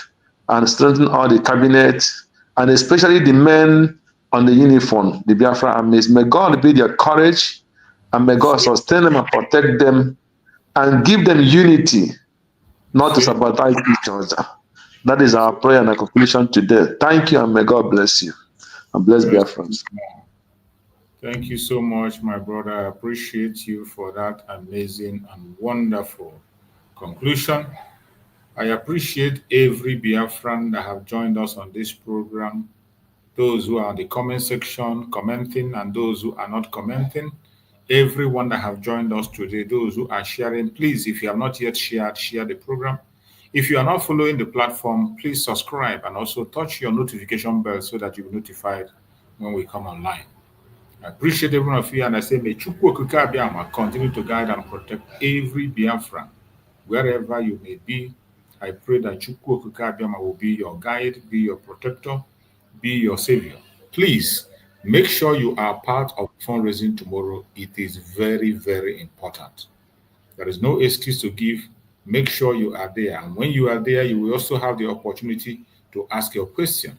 You also have the opportunity to ask questions to the Deputy Prime Minister. Whatever question you have, it will be solved. If there is any doubt you are having, it's an opportunity for you also to clear your doubt. So wherever you are, I urge everyone to continue to do what they have to do to make sure that we get to where we need to go. I see my brother Maxwell is just coming, and I'm just making the closing remark, and brother Maxwell is coming, so let me give him time. Bro Max, just say a word to us and let's round it up. Yes, so thank you so much, Mazi Sunday. Good morning to every Biafran, wherever you might be. May God bless Mazi Nnamdi Kanu, my Prime Minister Simon Ekpa, and those that are pioneering the affairs of the United States of Biafra. I'm so sorry that I came in late, but I will make it snappy. There is nothing much I will tell you people other than to just continue to pray for Mazi Nnamdi Kanu. God knows the reason why he placed his hands on him to carry on this job. It's a difficult task, but God knows the reason why he has given him the authority to do it. There is nothing any of us would do if Chukwu Okike Abiama did not sanction it. We can only work with the works of Chukwu Okike Abiama. That is what we are going to work on. And the only thing we owe Mazi Nnamdi Kanu is to, and the Simon Ekpa, the Prime Minister, is to continue to work on the path that they laid for us. And God will do the rest for them. And I assure you, by the grace of God, irrespective of how bad, how sinful I am, I believe that at the end of this journey, this trial, the persecution of Mazi Nnamdi Kanu, he will laugh. He will laugh best. He will have the last laugh, and he is going to be the beneficiary of that good laugh. So I urge each and every one of you, wherever you are, the journey is too far, and nobody knows where it is going to end. But only God, Chukwu Okike Abiama, knows where the journey he asks us to commence will end. Continue to do whatever that you have to do humanly possible, and the rest will be done by our Chukwu Okike Abiama, who we believe in. I love you all, and I remain, as always, you are little Okene, you are ugly Okene in the little beautiful city of Bolgatanga. I love you all. Thank you so much. I love you too. Thank you so much, my beloved brother Max. We appreciate you. Thank you for giving us your time, always coming to say hi and make your contributions. We appreciate you, and may Chukwu Okike Abiama continue to bless you. And let's go to, I think we have someone else who just came in now, Amuche. Let's hear from you, Amuche. Amuche, unmute yourself. Let's hear from you. Yeah, thank you very much, brother. Thank you. You're welcome. Thank you. Yeah, good afternoon from here. I'll be trying to enter. They always they take nothing. This time I succeeded. Sometimes it's like I hope you see me when I hope you see me when I enter. I saw you when you came in before. I was just searching and I couldn't find you anymore. I saw when you came in. They threw me out. You know, since That's that day how I it speak, is. I can't even get your notification there. Since that day I spoke there. You remember that I speak? Yeah, yeah. You remember? Yeah. Yeah, I remember. Thank you very much. Thank you very much for the great work you are doing. Thank you because you believe the same thing I believe. Because you see this thing, when you are in the spirit, I wonder why people cannot understand. When you are in the spirit, you will know what is going on. You understand? And when you come to Biafra platforms, I don't ask questions. You understand? Because I'm deputed into this freedom. You understand? Because at my age, there's nothing, what I understand, there's nothing like freedom. You understand? There's nothing like freedom. Building house or chasing all manner of things, all these beautiful things. Without freedom, is nothing. You understand? Many of us are in abroad today. We try to fight at home and build house. I do one or the other. A house that you cannot live. A house where somebody, a rat-tag human being, will come and tell you, it will decide for you, say today is the end of your life. It decides how many days, how many months, how many years you should stay on earth. That's a country many of us have said we should fight and keep. You know, sometimes it baffles me. I don't know how most of our people think, especially those in abroad, and they stay with light 24/7. Guru 20. Okay, now let me give an example. Now, all year, tell me the Europe, and let's remove Russia. Yeah, let's remove Russia. No way. Then tell me this other side, like you mentioned Britain, you mentioned Italy, and order the rest. The rest. Do they have oil? They don't have oil. But have you ever heard that there's oil scarcity, petrol scarcity? No way. Eh? But where is coming from? Where God Almighty deposited it? Where a God of Adam. Every day there's oil scarcity. Since I enter here to date, the oil is 1 point something cents euro. 1 euro point something cent euro up to today. For how many years? But the zoo, when you want to buy ordinary liter, 1 liter, then you have to carry truck of money to go and buy. But sometimes they tell you fuel is not there. Look how all these are people staying abroad. They understand all these things. They understand all these things. There's no good road, not a fiber water. Our people drink peace and shit. Yet they are supporting one Nigeria. And they are supporting one. Can somebody just tell me? I'm not getting it at all. I'm not getting it. That's why you see that when you go to a dope state, I'm always angry with them. Do you understand me? One, this is the reason I'm angry with them. Go and ask those elders. Go and ask them, those elders there that have a grown-up daughters and sons. Go and ask them.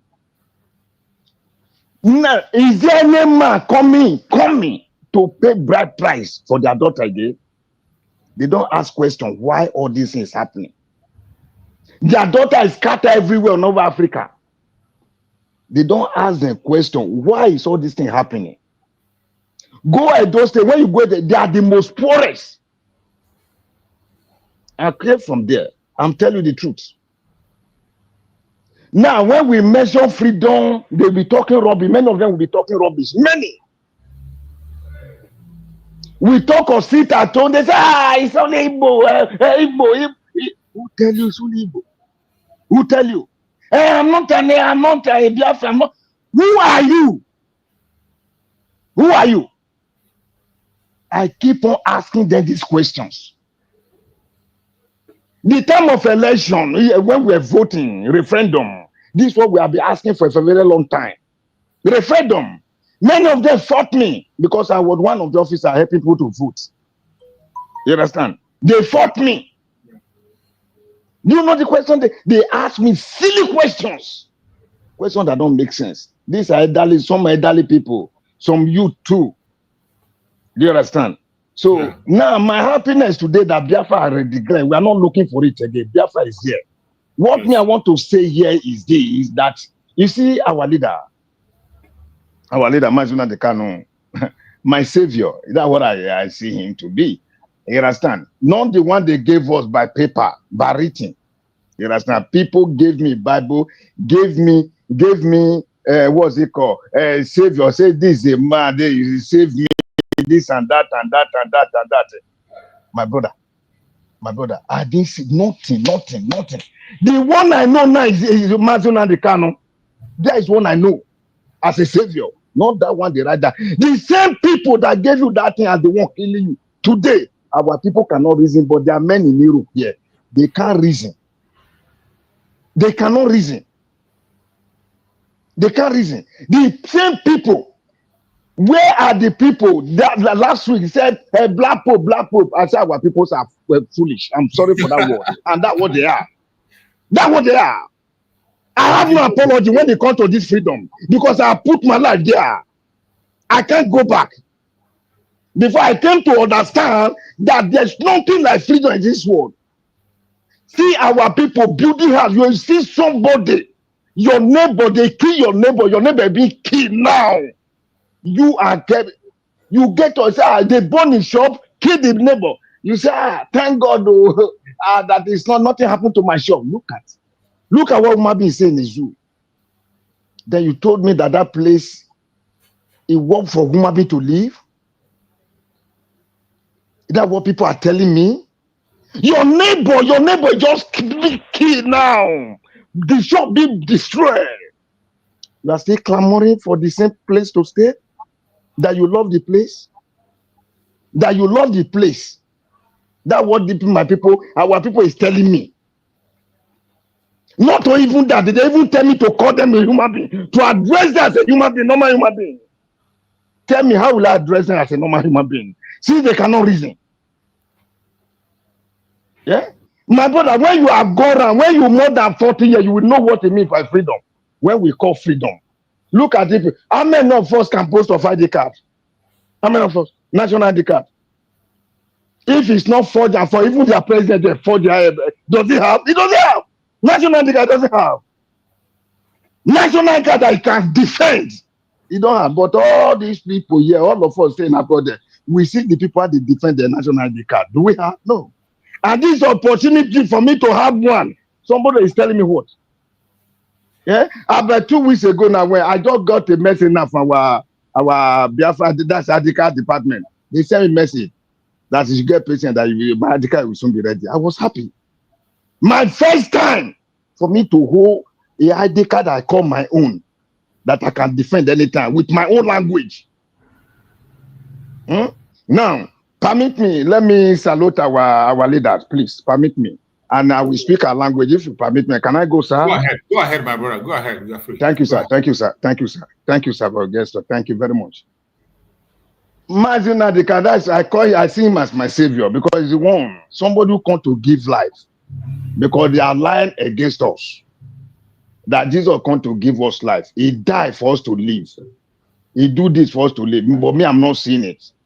Because once we pray, there are all those churches in the zoo. You see how people are dying, they can't defend. Me, I surprised that one of the pastors, he just came as join us now. He said self-defense. What they call it, I don't know what they call it. They went in Abuja. He just wake up. But him, since he says something for the tell us, he said voters should write and defend themselves. I salute him for that. Then let me continue insulting the other ones that refuse to say so, the big ones. I will keep on insulting them until they will wake up. I hope he's serious. Not tomorrow now he begin to promote P2B. My dear brother, these people, I don't know the word to. In fact, you've even said it before. Say you can. These are the people you cannot trust. Anybody give a life or trust to a Nigerian, that person is gone. It's gone. It's gone. Instead of you to give yourself to somebody who calls himself a Nigerian, don't surrender yourself, give Satan. Satan, I'm telling you, between me and God, we did Biafra freedom. Satan will protect you. I'm telling you. You will know, because Satan will know that it's true to you willingly surrender your life. But Satan, Nigerians are chameleon. They can change anytime. Don't look at the case, what they're doing. They can change They can change. But before I forget, that picture that you just played, that's a good luck, please. And let us make sure everything circulates all the media. Let us keep that thing busy for media, please. Thank you very much. Thank you so much. Mazi Kanu, I greet you. Our supreme leader, I greet you. DPM mommy, I greet you. Long life. You see, our people, they don't understand what this mommy have done for us. They don't understand. God. It's somebody, this is what we have been fighting for. And this is the reason our leader is there. This is the reason they hold our PM, Udo. You understand? If somebody stood, he said, no, this cannot die. He said, he cannot die. He vow. He said, he cannot die. Then people are not telling me to go against her. Oh, God. Hey, I don't understand. I salute you wherever you are. I salute you. I wish you long life. You will live to fulfill the number of your years. Mommy, I love you. Biafra, you must enter. Any woman that did great for you, that grave will swallow them. Any pig they keep for you, they will swallow them. You see? Except the one that point the right finger, the true finger towards you, will survive. Anyone that point evil finger for you, I tell you, that evil figure will go back to them. You see? In 100-fold. You see? Thank you very much. Mommy, we love you. I love you from here, from bottom of my heart. I can't go back. I can't go back. Udo! Udo! I love you. Udo! I love you. I love you. I will follow you to the end. Till we get to the end. All of us will enter this our glorious land. I love you wherever you are. Now, Ilesa, me I don't live agwa any me amucha time. Yeah, obviously making. Obu eni mara aloya. We oba daje ni no sunu in Nigeria. Obu ni ataweje in Nigeria yourself. Nigeria yourself. Bareka APC. Adam Oshomole. Oba bareka le. Gbege bibalo, we Nigeria one Nigeria bakin. Vale Mazi Nnamdi Kanu kan, vale Samuel Pa kan, vale Dr. Ngozo Rabweze COS vale kan. Yege ilida ni mamon. Ene temata. Ori agbo. Are opano. Ata. In Nigeria ni bareka. Iba soleka o iba ade ba Mario Rebobwe. In Nigeria, you won't survive it. In Nigeria, you won't survive it. Bagi biba. Ibiba no ko alebo. Jaye. Ya gbera beka. Ome nenu. Varebe boto gwalare. Even ipe aneribo. Me nenu. Ome nenu. Ma teni freedom. Ni mambiare mu palo. Yemi Bazi Abakedo. O deba no. O deribo. Ba mo de no me. Iwe. E baze suppose iwe mo no. E mo me no. Iki abo kan ba isabo diki abo. Be ze ba isabo diki abo. Wiki abo baki. Be sunu. Ba me gwege je se ba re palo ba no no. Iye tsa. Iye do. Igodo iwa melegwa. Beshunu.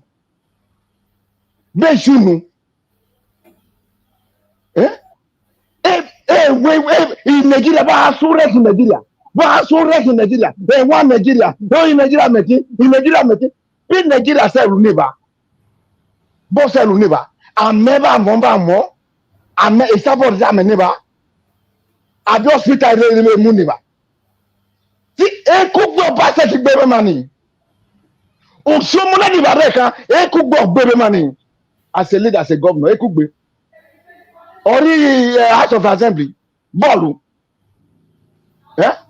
ìmọ̀dé ni wàá mú fẹ́ mani na bí mọ̀dé sẹ́lu bọ́ sẹ́lu ukpo bàtà mímí sọ̀rọ̀ ọlùpọ̀ dẹ àbí ọmọ mi níbà bàmọ̀gbà ukparibọ́ àbí hospital mu níbà bẹ́ẹ̀ mu níbà Man, go and sit at home. Why it our head in Monday? Yeah, the baby, no. Yeah, mama, mama, car.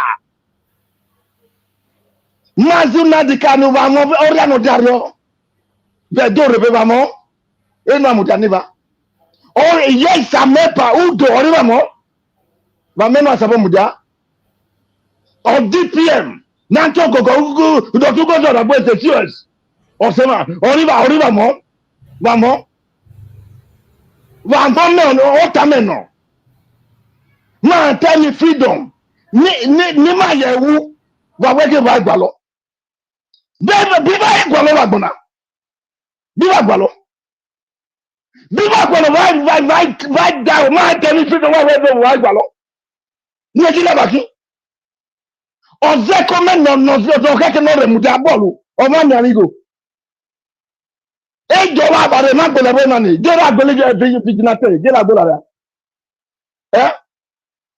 Ẹ yí ìsàkọ̀wé sí. Ìsàkọ̀wé sí àgbọ̀lẹ̀ rẹ̀. Afẹ́mà. Yẹ́gẹ́ ẹ̀gẹ́ sẹ́fà de terror. Ẹ̀gẹ́ sẹ́fà de terror. We are not Muslim. I will say it again. Now you Muslim. Anything Muslim should not be discussing our USB platform. My Gualale. We can't mingle with that thing. We come with truth. My Gualale. Ọ̀gbọ́n ni màlá ló yà. In Muslim progress in Nigeria. I don't know. Any of you that went to open up for them, let me tell you, you will not bring those terrorists in our land. Because as you are living there, you are living inside Biafra. Don't let them tell you all those things they are telling you is a lie. USB, it's called USB. USB. United States of Biafra. My declare for open of Beran in November. November, my declare. Why you go from over? Everywhere contribution. You know, donating go freedom. Freedom, no. Right, everywhere Saturday, we must follow. And every Monday, now it is it at all. Again, 7 hours. Near the Bolivar. Right, hour. Not your airboat, sorry. Sit at home.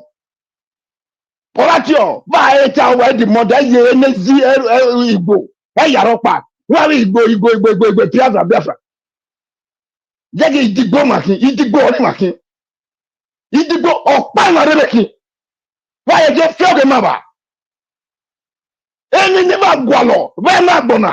Ìbí àfọ́pá rẹ̀ níbà. Ìbí àfọ́pá. Èjì bá rẹ̀ mi fẹ́ rí bọ̀. Yé Nàìjíríà, wọ́n dájẹ́ mi ló ṣùnù. Ègbòlẹ̀bọ́. Ìgọ́mẹ́nà gbọ́lẹ̀ bàbá ìyá àtàrẹ come and help us. Wọ́n àtàrí gọ́mẹ́nà gbọ́lẹ̀ bá. Ẹ̀jẹ̀ sẹ́fà rẹ̀ pàlọ́ bá tẹ̀rọ. Ìmàrẹ́wẹ̀ mọ̀ tẹ̀rọ. Vamos rekin Biafra.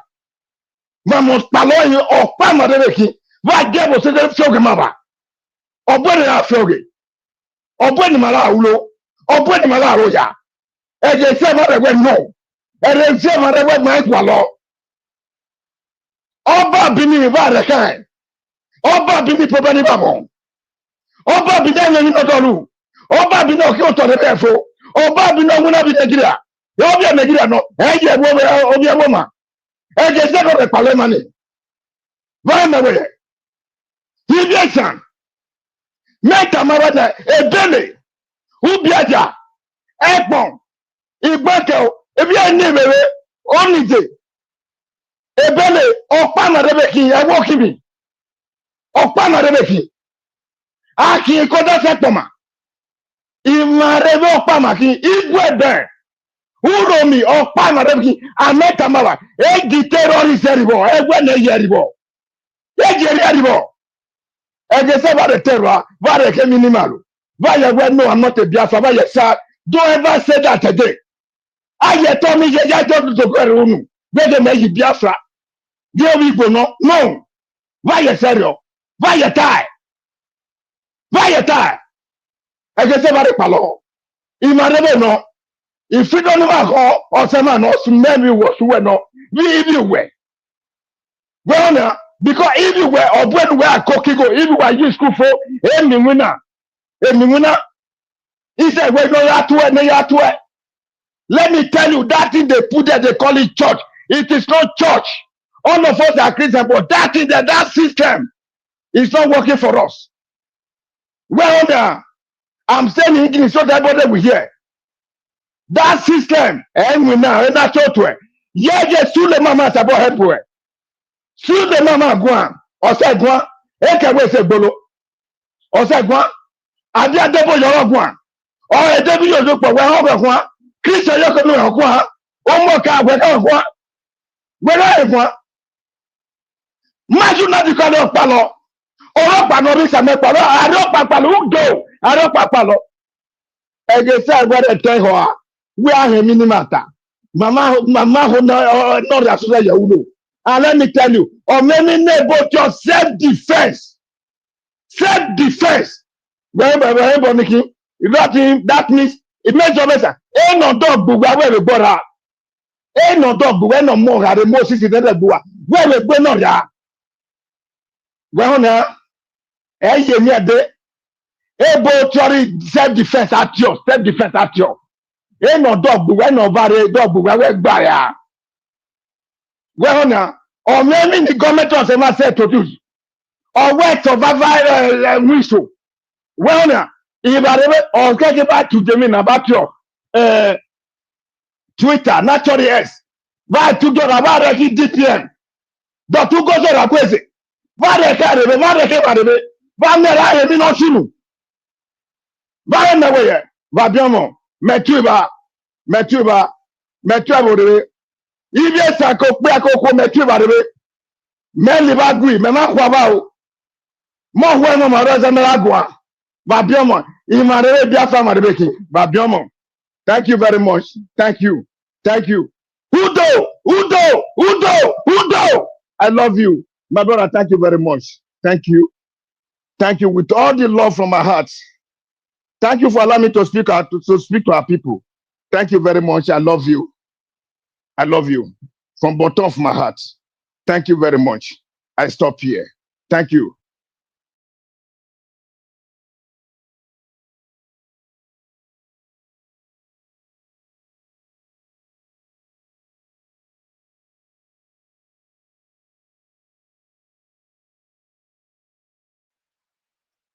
Hello, are you there? Hello? Thank you so much, my beloved brother. Sorry, I was muted. I didn't know I was muted. Thank you so much, my beloved brother. I appreciate you for that amazing, and wonderful contribution. May Chukwu Okike Abiyama continue to guide and protect you.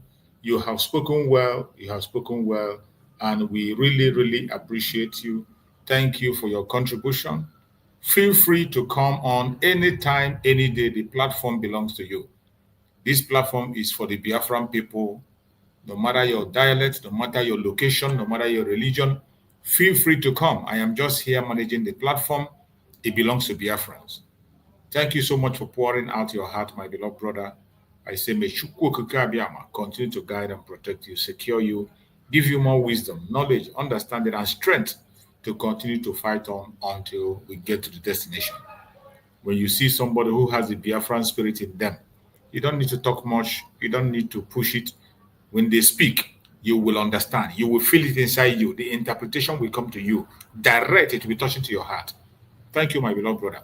And everybody that watched us today, I appreciate every one of you. Please like and share this video wide. Share it. This radical evangelism, that is the only way we can be able to push our message. Please like and share. Thank you so much. May Chukwu come and guide and protect all of us. Guide and protect our Deputy Prime Minister, Dr. Ngozi Oraweze. May Chukwu come and guide and protect our Prime Minister, Mazi Simon Ekpa-Njoko. May Chukwu come and guide and protect our school, Mazi Nnamdi Kanu. No weapon formed or fashioned against us shall prosper. Thank you so much for being part of this program. See you again tomorrow by the grace of Chukwu Okike Abiyama. Stay blessed.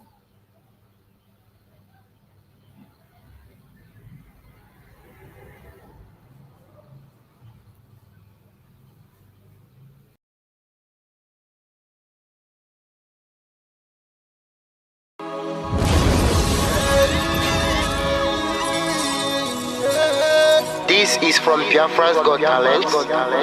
We are letting Biafrans know the reason why we should remember those who gave their lives for us, those who died, that we may live. You died to end my suffering. You died fighting for my freedom. Your blood is the seed of redemption. You are my inspiration. The deed no wrong for them, military shots at them. 67 to 70, we remember them. 2016, 38 May, memories still live tonight till today. Wonder why they refuse to publicize the genocide. The world media turn blind eyes to our plight. It's time to arise, land of the rising sun. Let's rise one more time, let's rise. Yo, we will never forget our fallen heroes. Those who gave their life for us. Onitsha massacre, Iwata massacre, Aba massacre. We remember you. Alright.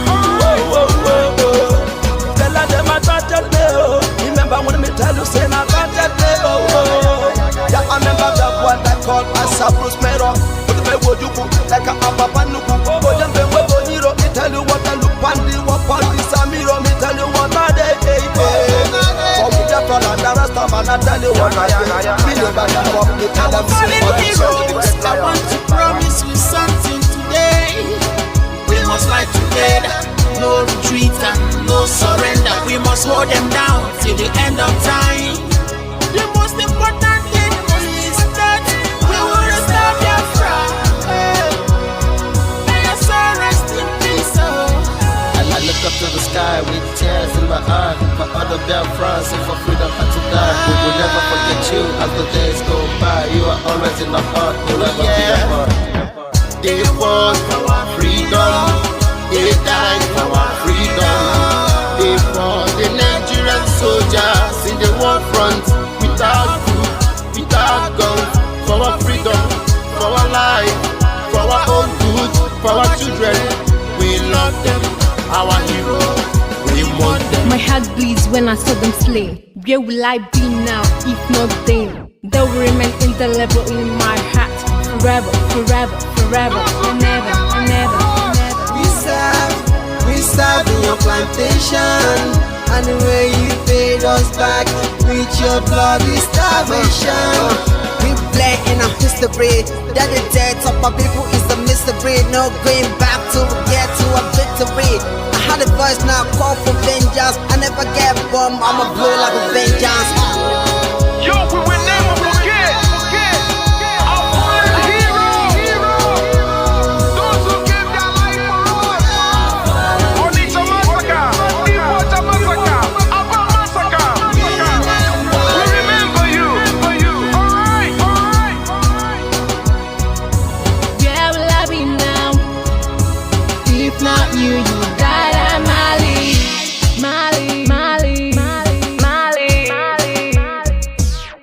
They were starved to death because of our freedom, and they paid the debt for our freedom. Flag high for those that died in the genocide, fighting for you and I. There is pain in the heart, we bleeding inside, tears in the eyes, so I'm falling here. This is for my fallen heroes. Give them a motivation, people. It's like I'm looking at myself in the mirror. Cause to be a cast, I need to be a nurse. If we did not retire, They pay the ultimate price. They die for me, for the freedom of unborn child. We live for the legacy. Yo, we will never forget our fallen heroes.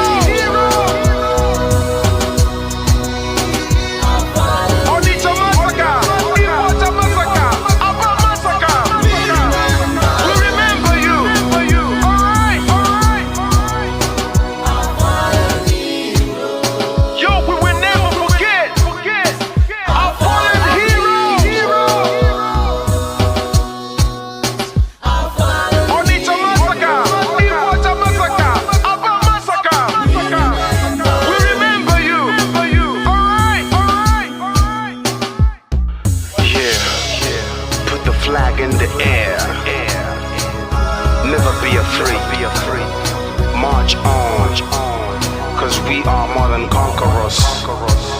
Yeah, you know what it is. We must revenge, and we must stand to represent who we are.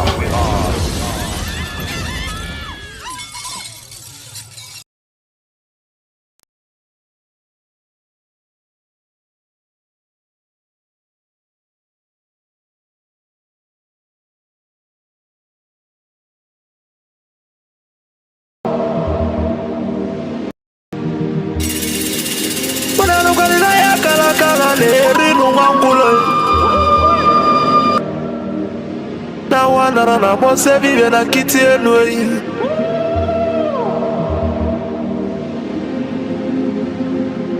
Na tulaje bwana mabuli vemelem. Kuja.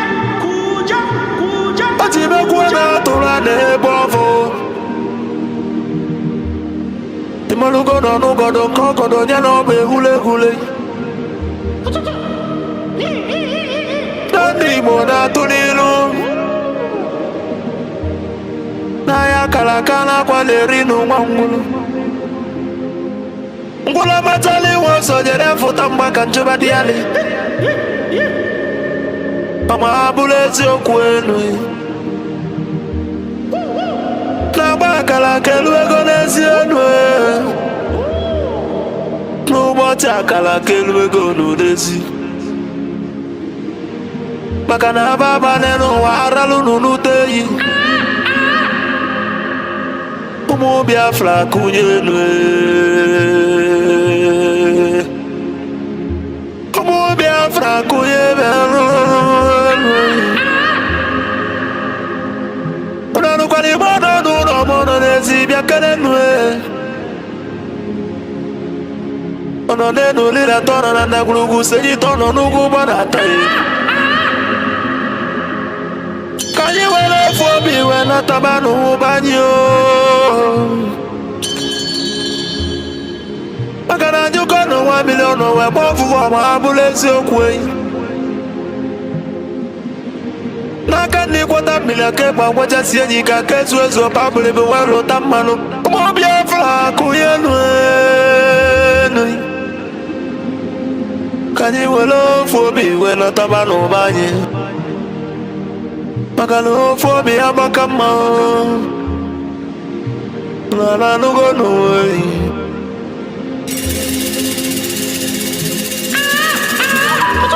Mo Biafra na bekele umunina. Nkabo nkani. Wa dati na ijele wanyi bekele mi. Akwage bulu kwekene na fandi otu Biafra is our hope. And the Biafra is our religion. God in a water cheers a moon or be born ye were. Wesi a can argue. I don't know what you quote. Ikemba one of Biafra land among them. The one I call dike. My fondi mochiri debu baby de beach vele among them. I was go to Guaji Mali Bonini. The Guaji Malo Biafra mia. To me go to cool. Papa gisi kana logi Philippe F Young. Abaza kwa mwake kuloku wekusi okusi na Biafra ye kunyo. Na ya bu Biafra ya tulugo wenata. Na bulu na ya bu Biafra ye kuigo. Loko gule mwata na kana ele. Abagise kana logo nyendu manzi nande Kanu. Amadike Biafra kede binu. Amadike Biafra bialu. For the simple reason that she has no jurisdiction to try me.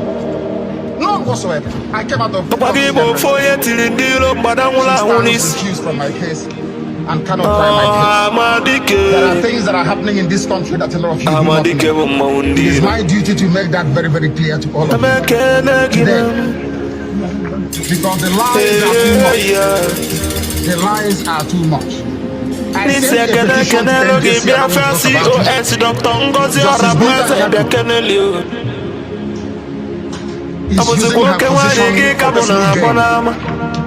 for personal gain. Her son and her husband are facing corruption charges. They told them that if they convict me, this is what happens.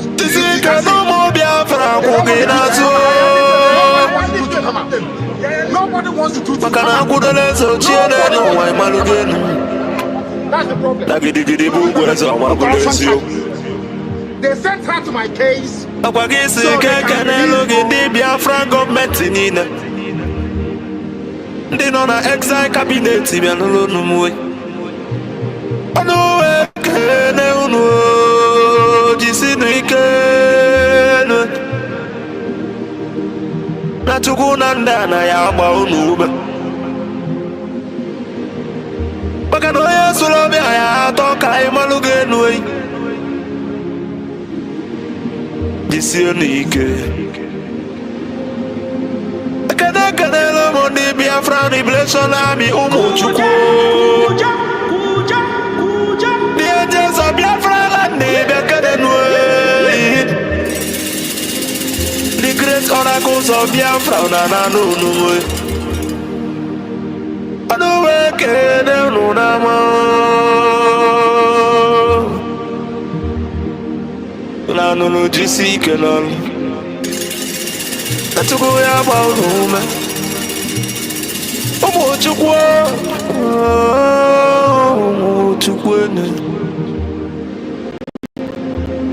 I say Kanu the Prime Minister H.E. Mazi Simon Webber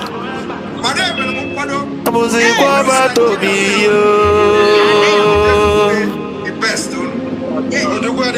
Atwele li omo Biafra bianululu Anonganga pio tembe will name. And then I just show you, you will not see.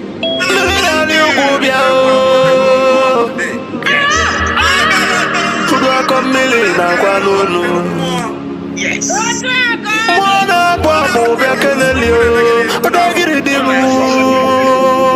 All the guys send me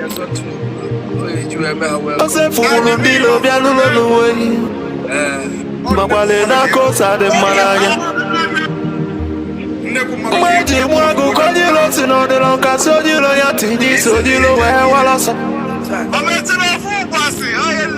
Muzikwe wabatobi Pagada gididi kebya nunu Mwaji wala niyo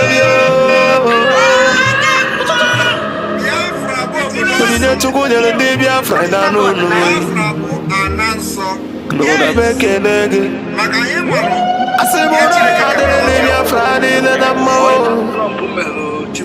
Asino yadele nuhoni namma Mandaye na bono mweno Utela yiweli enne Mandaye na bono nudonu no mwe Makana mbona boke kwena bonike Moya na no, moya no No be voye, the belly no one believe A good legacy will last forever, my believe And the remembrance of my beliefs you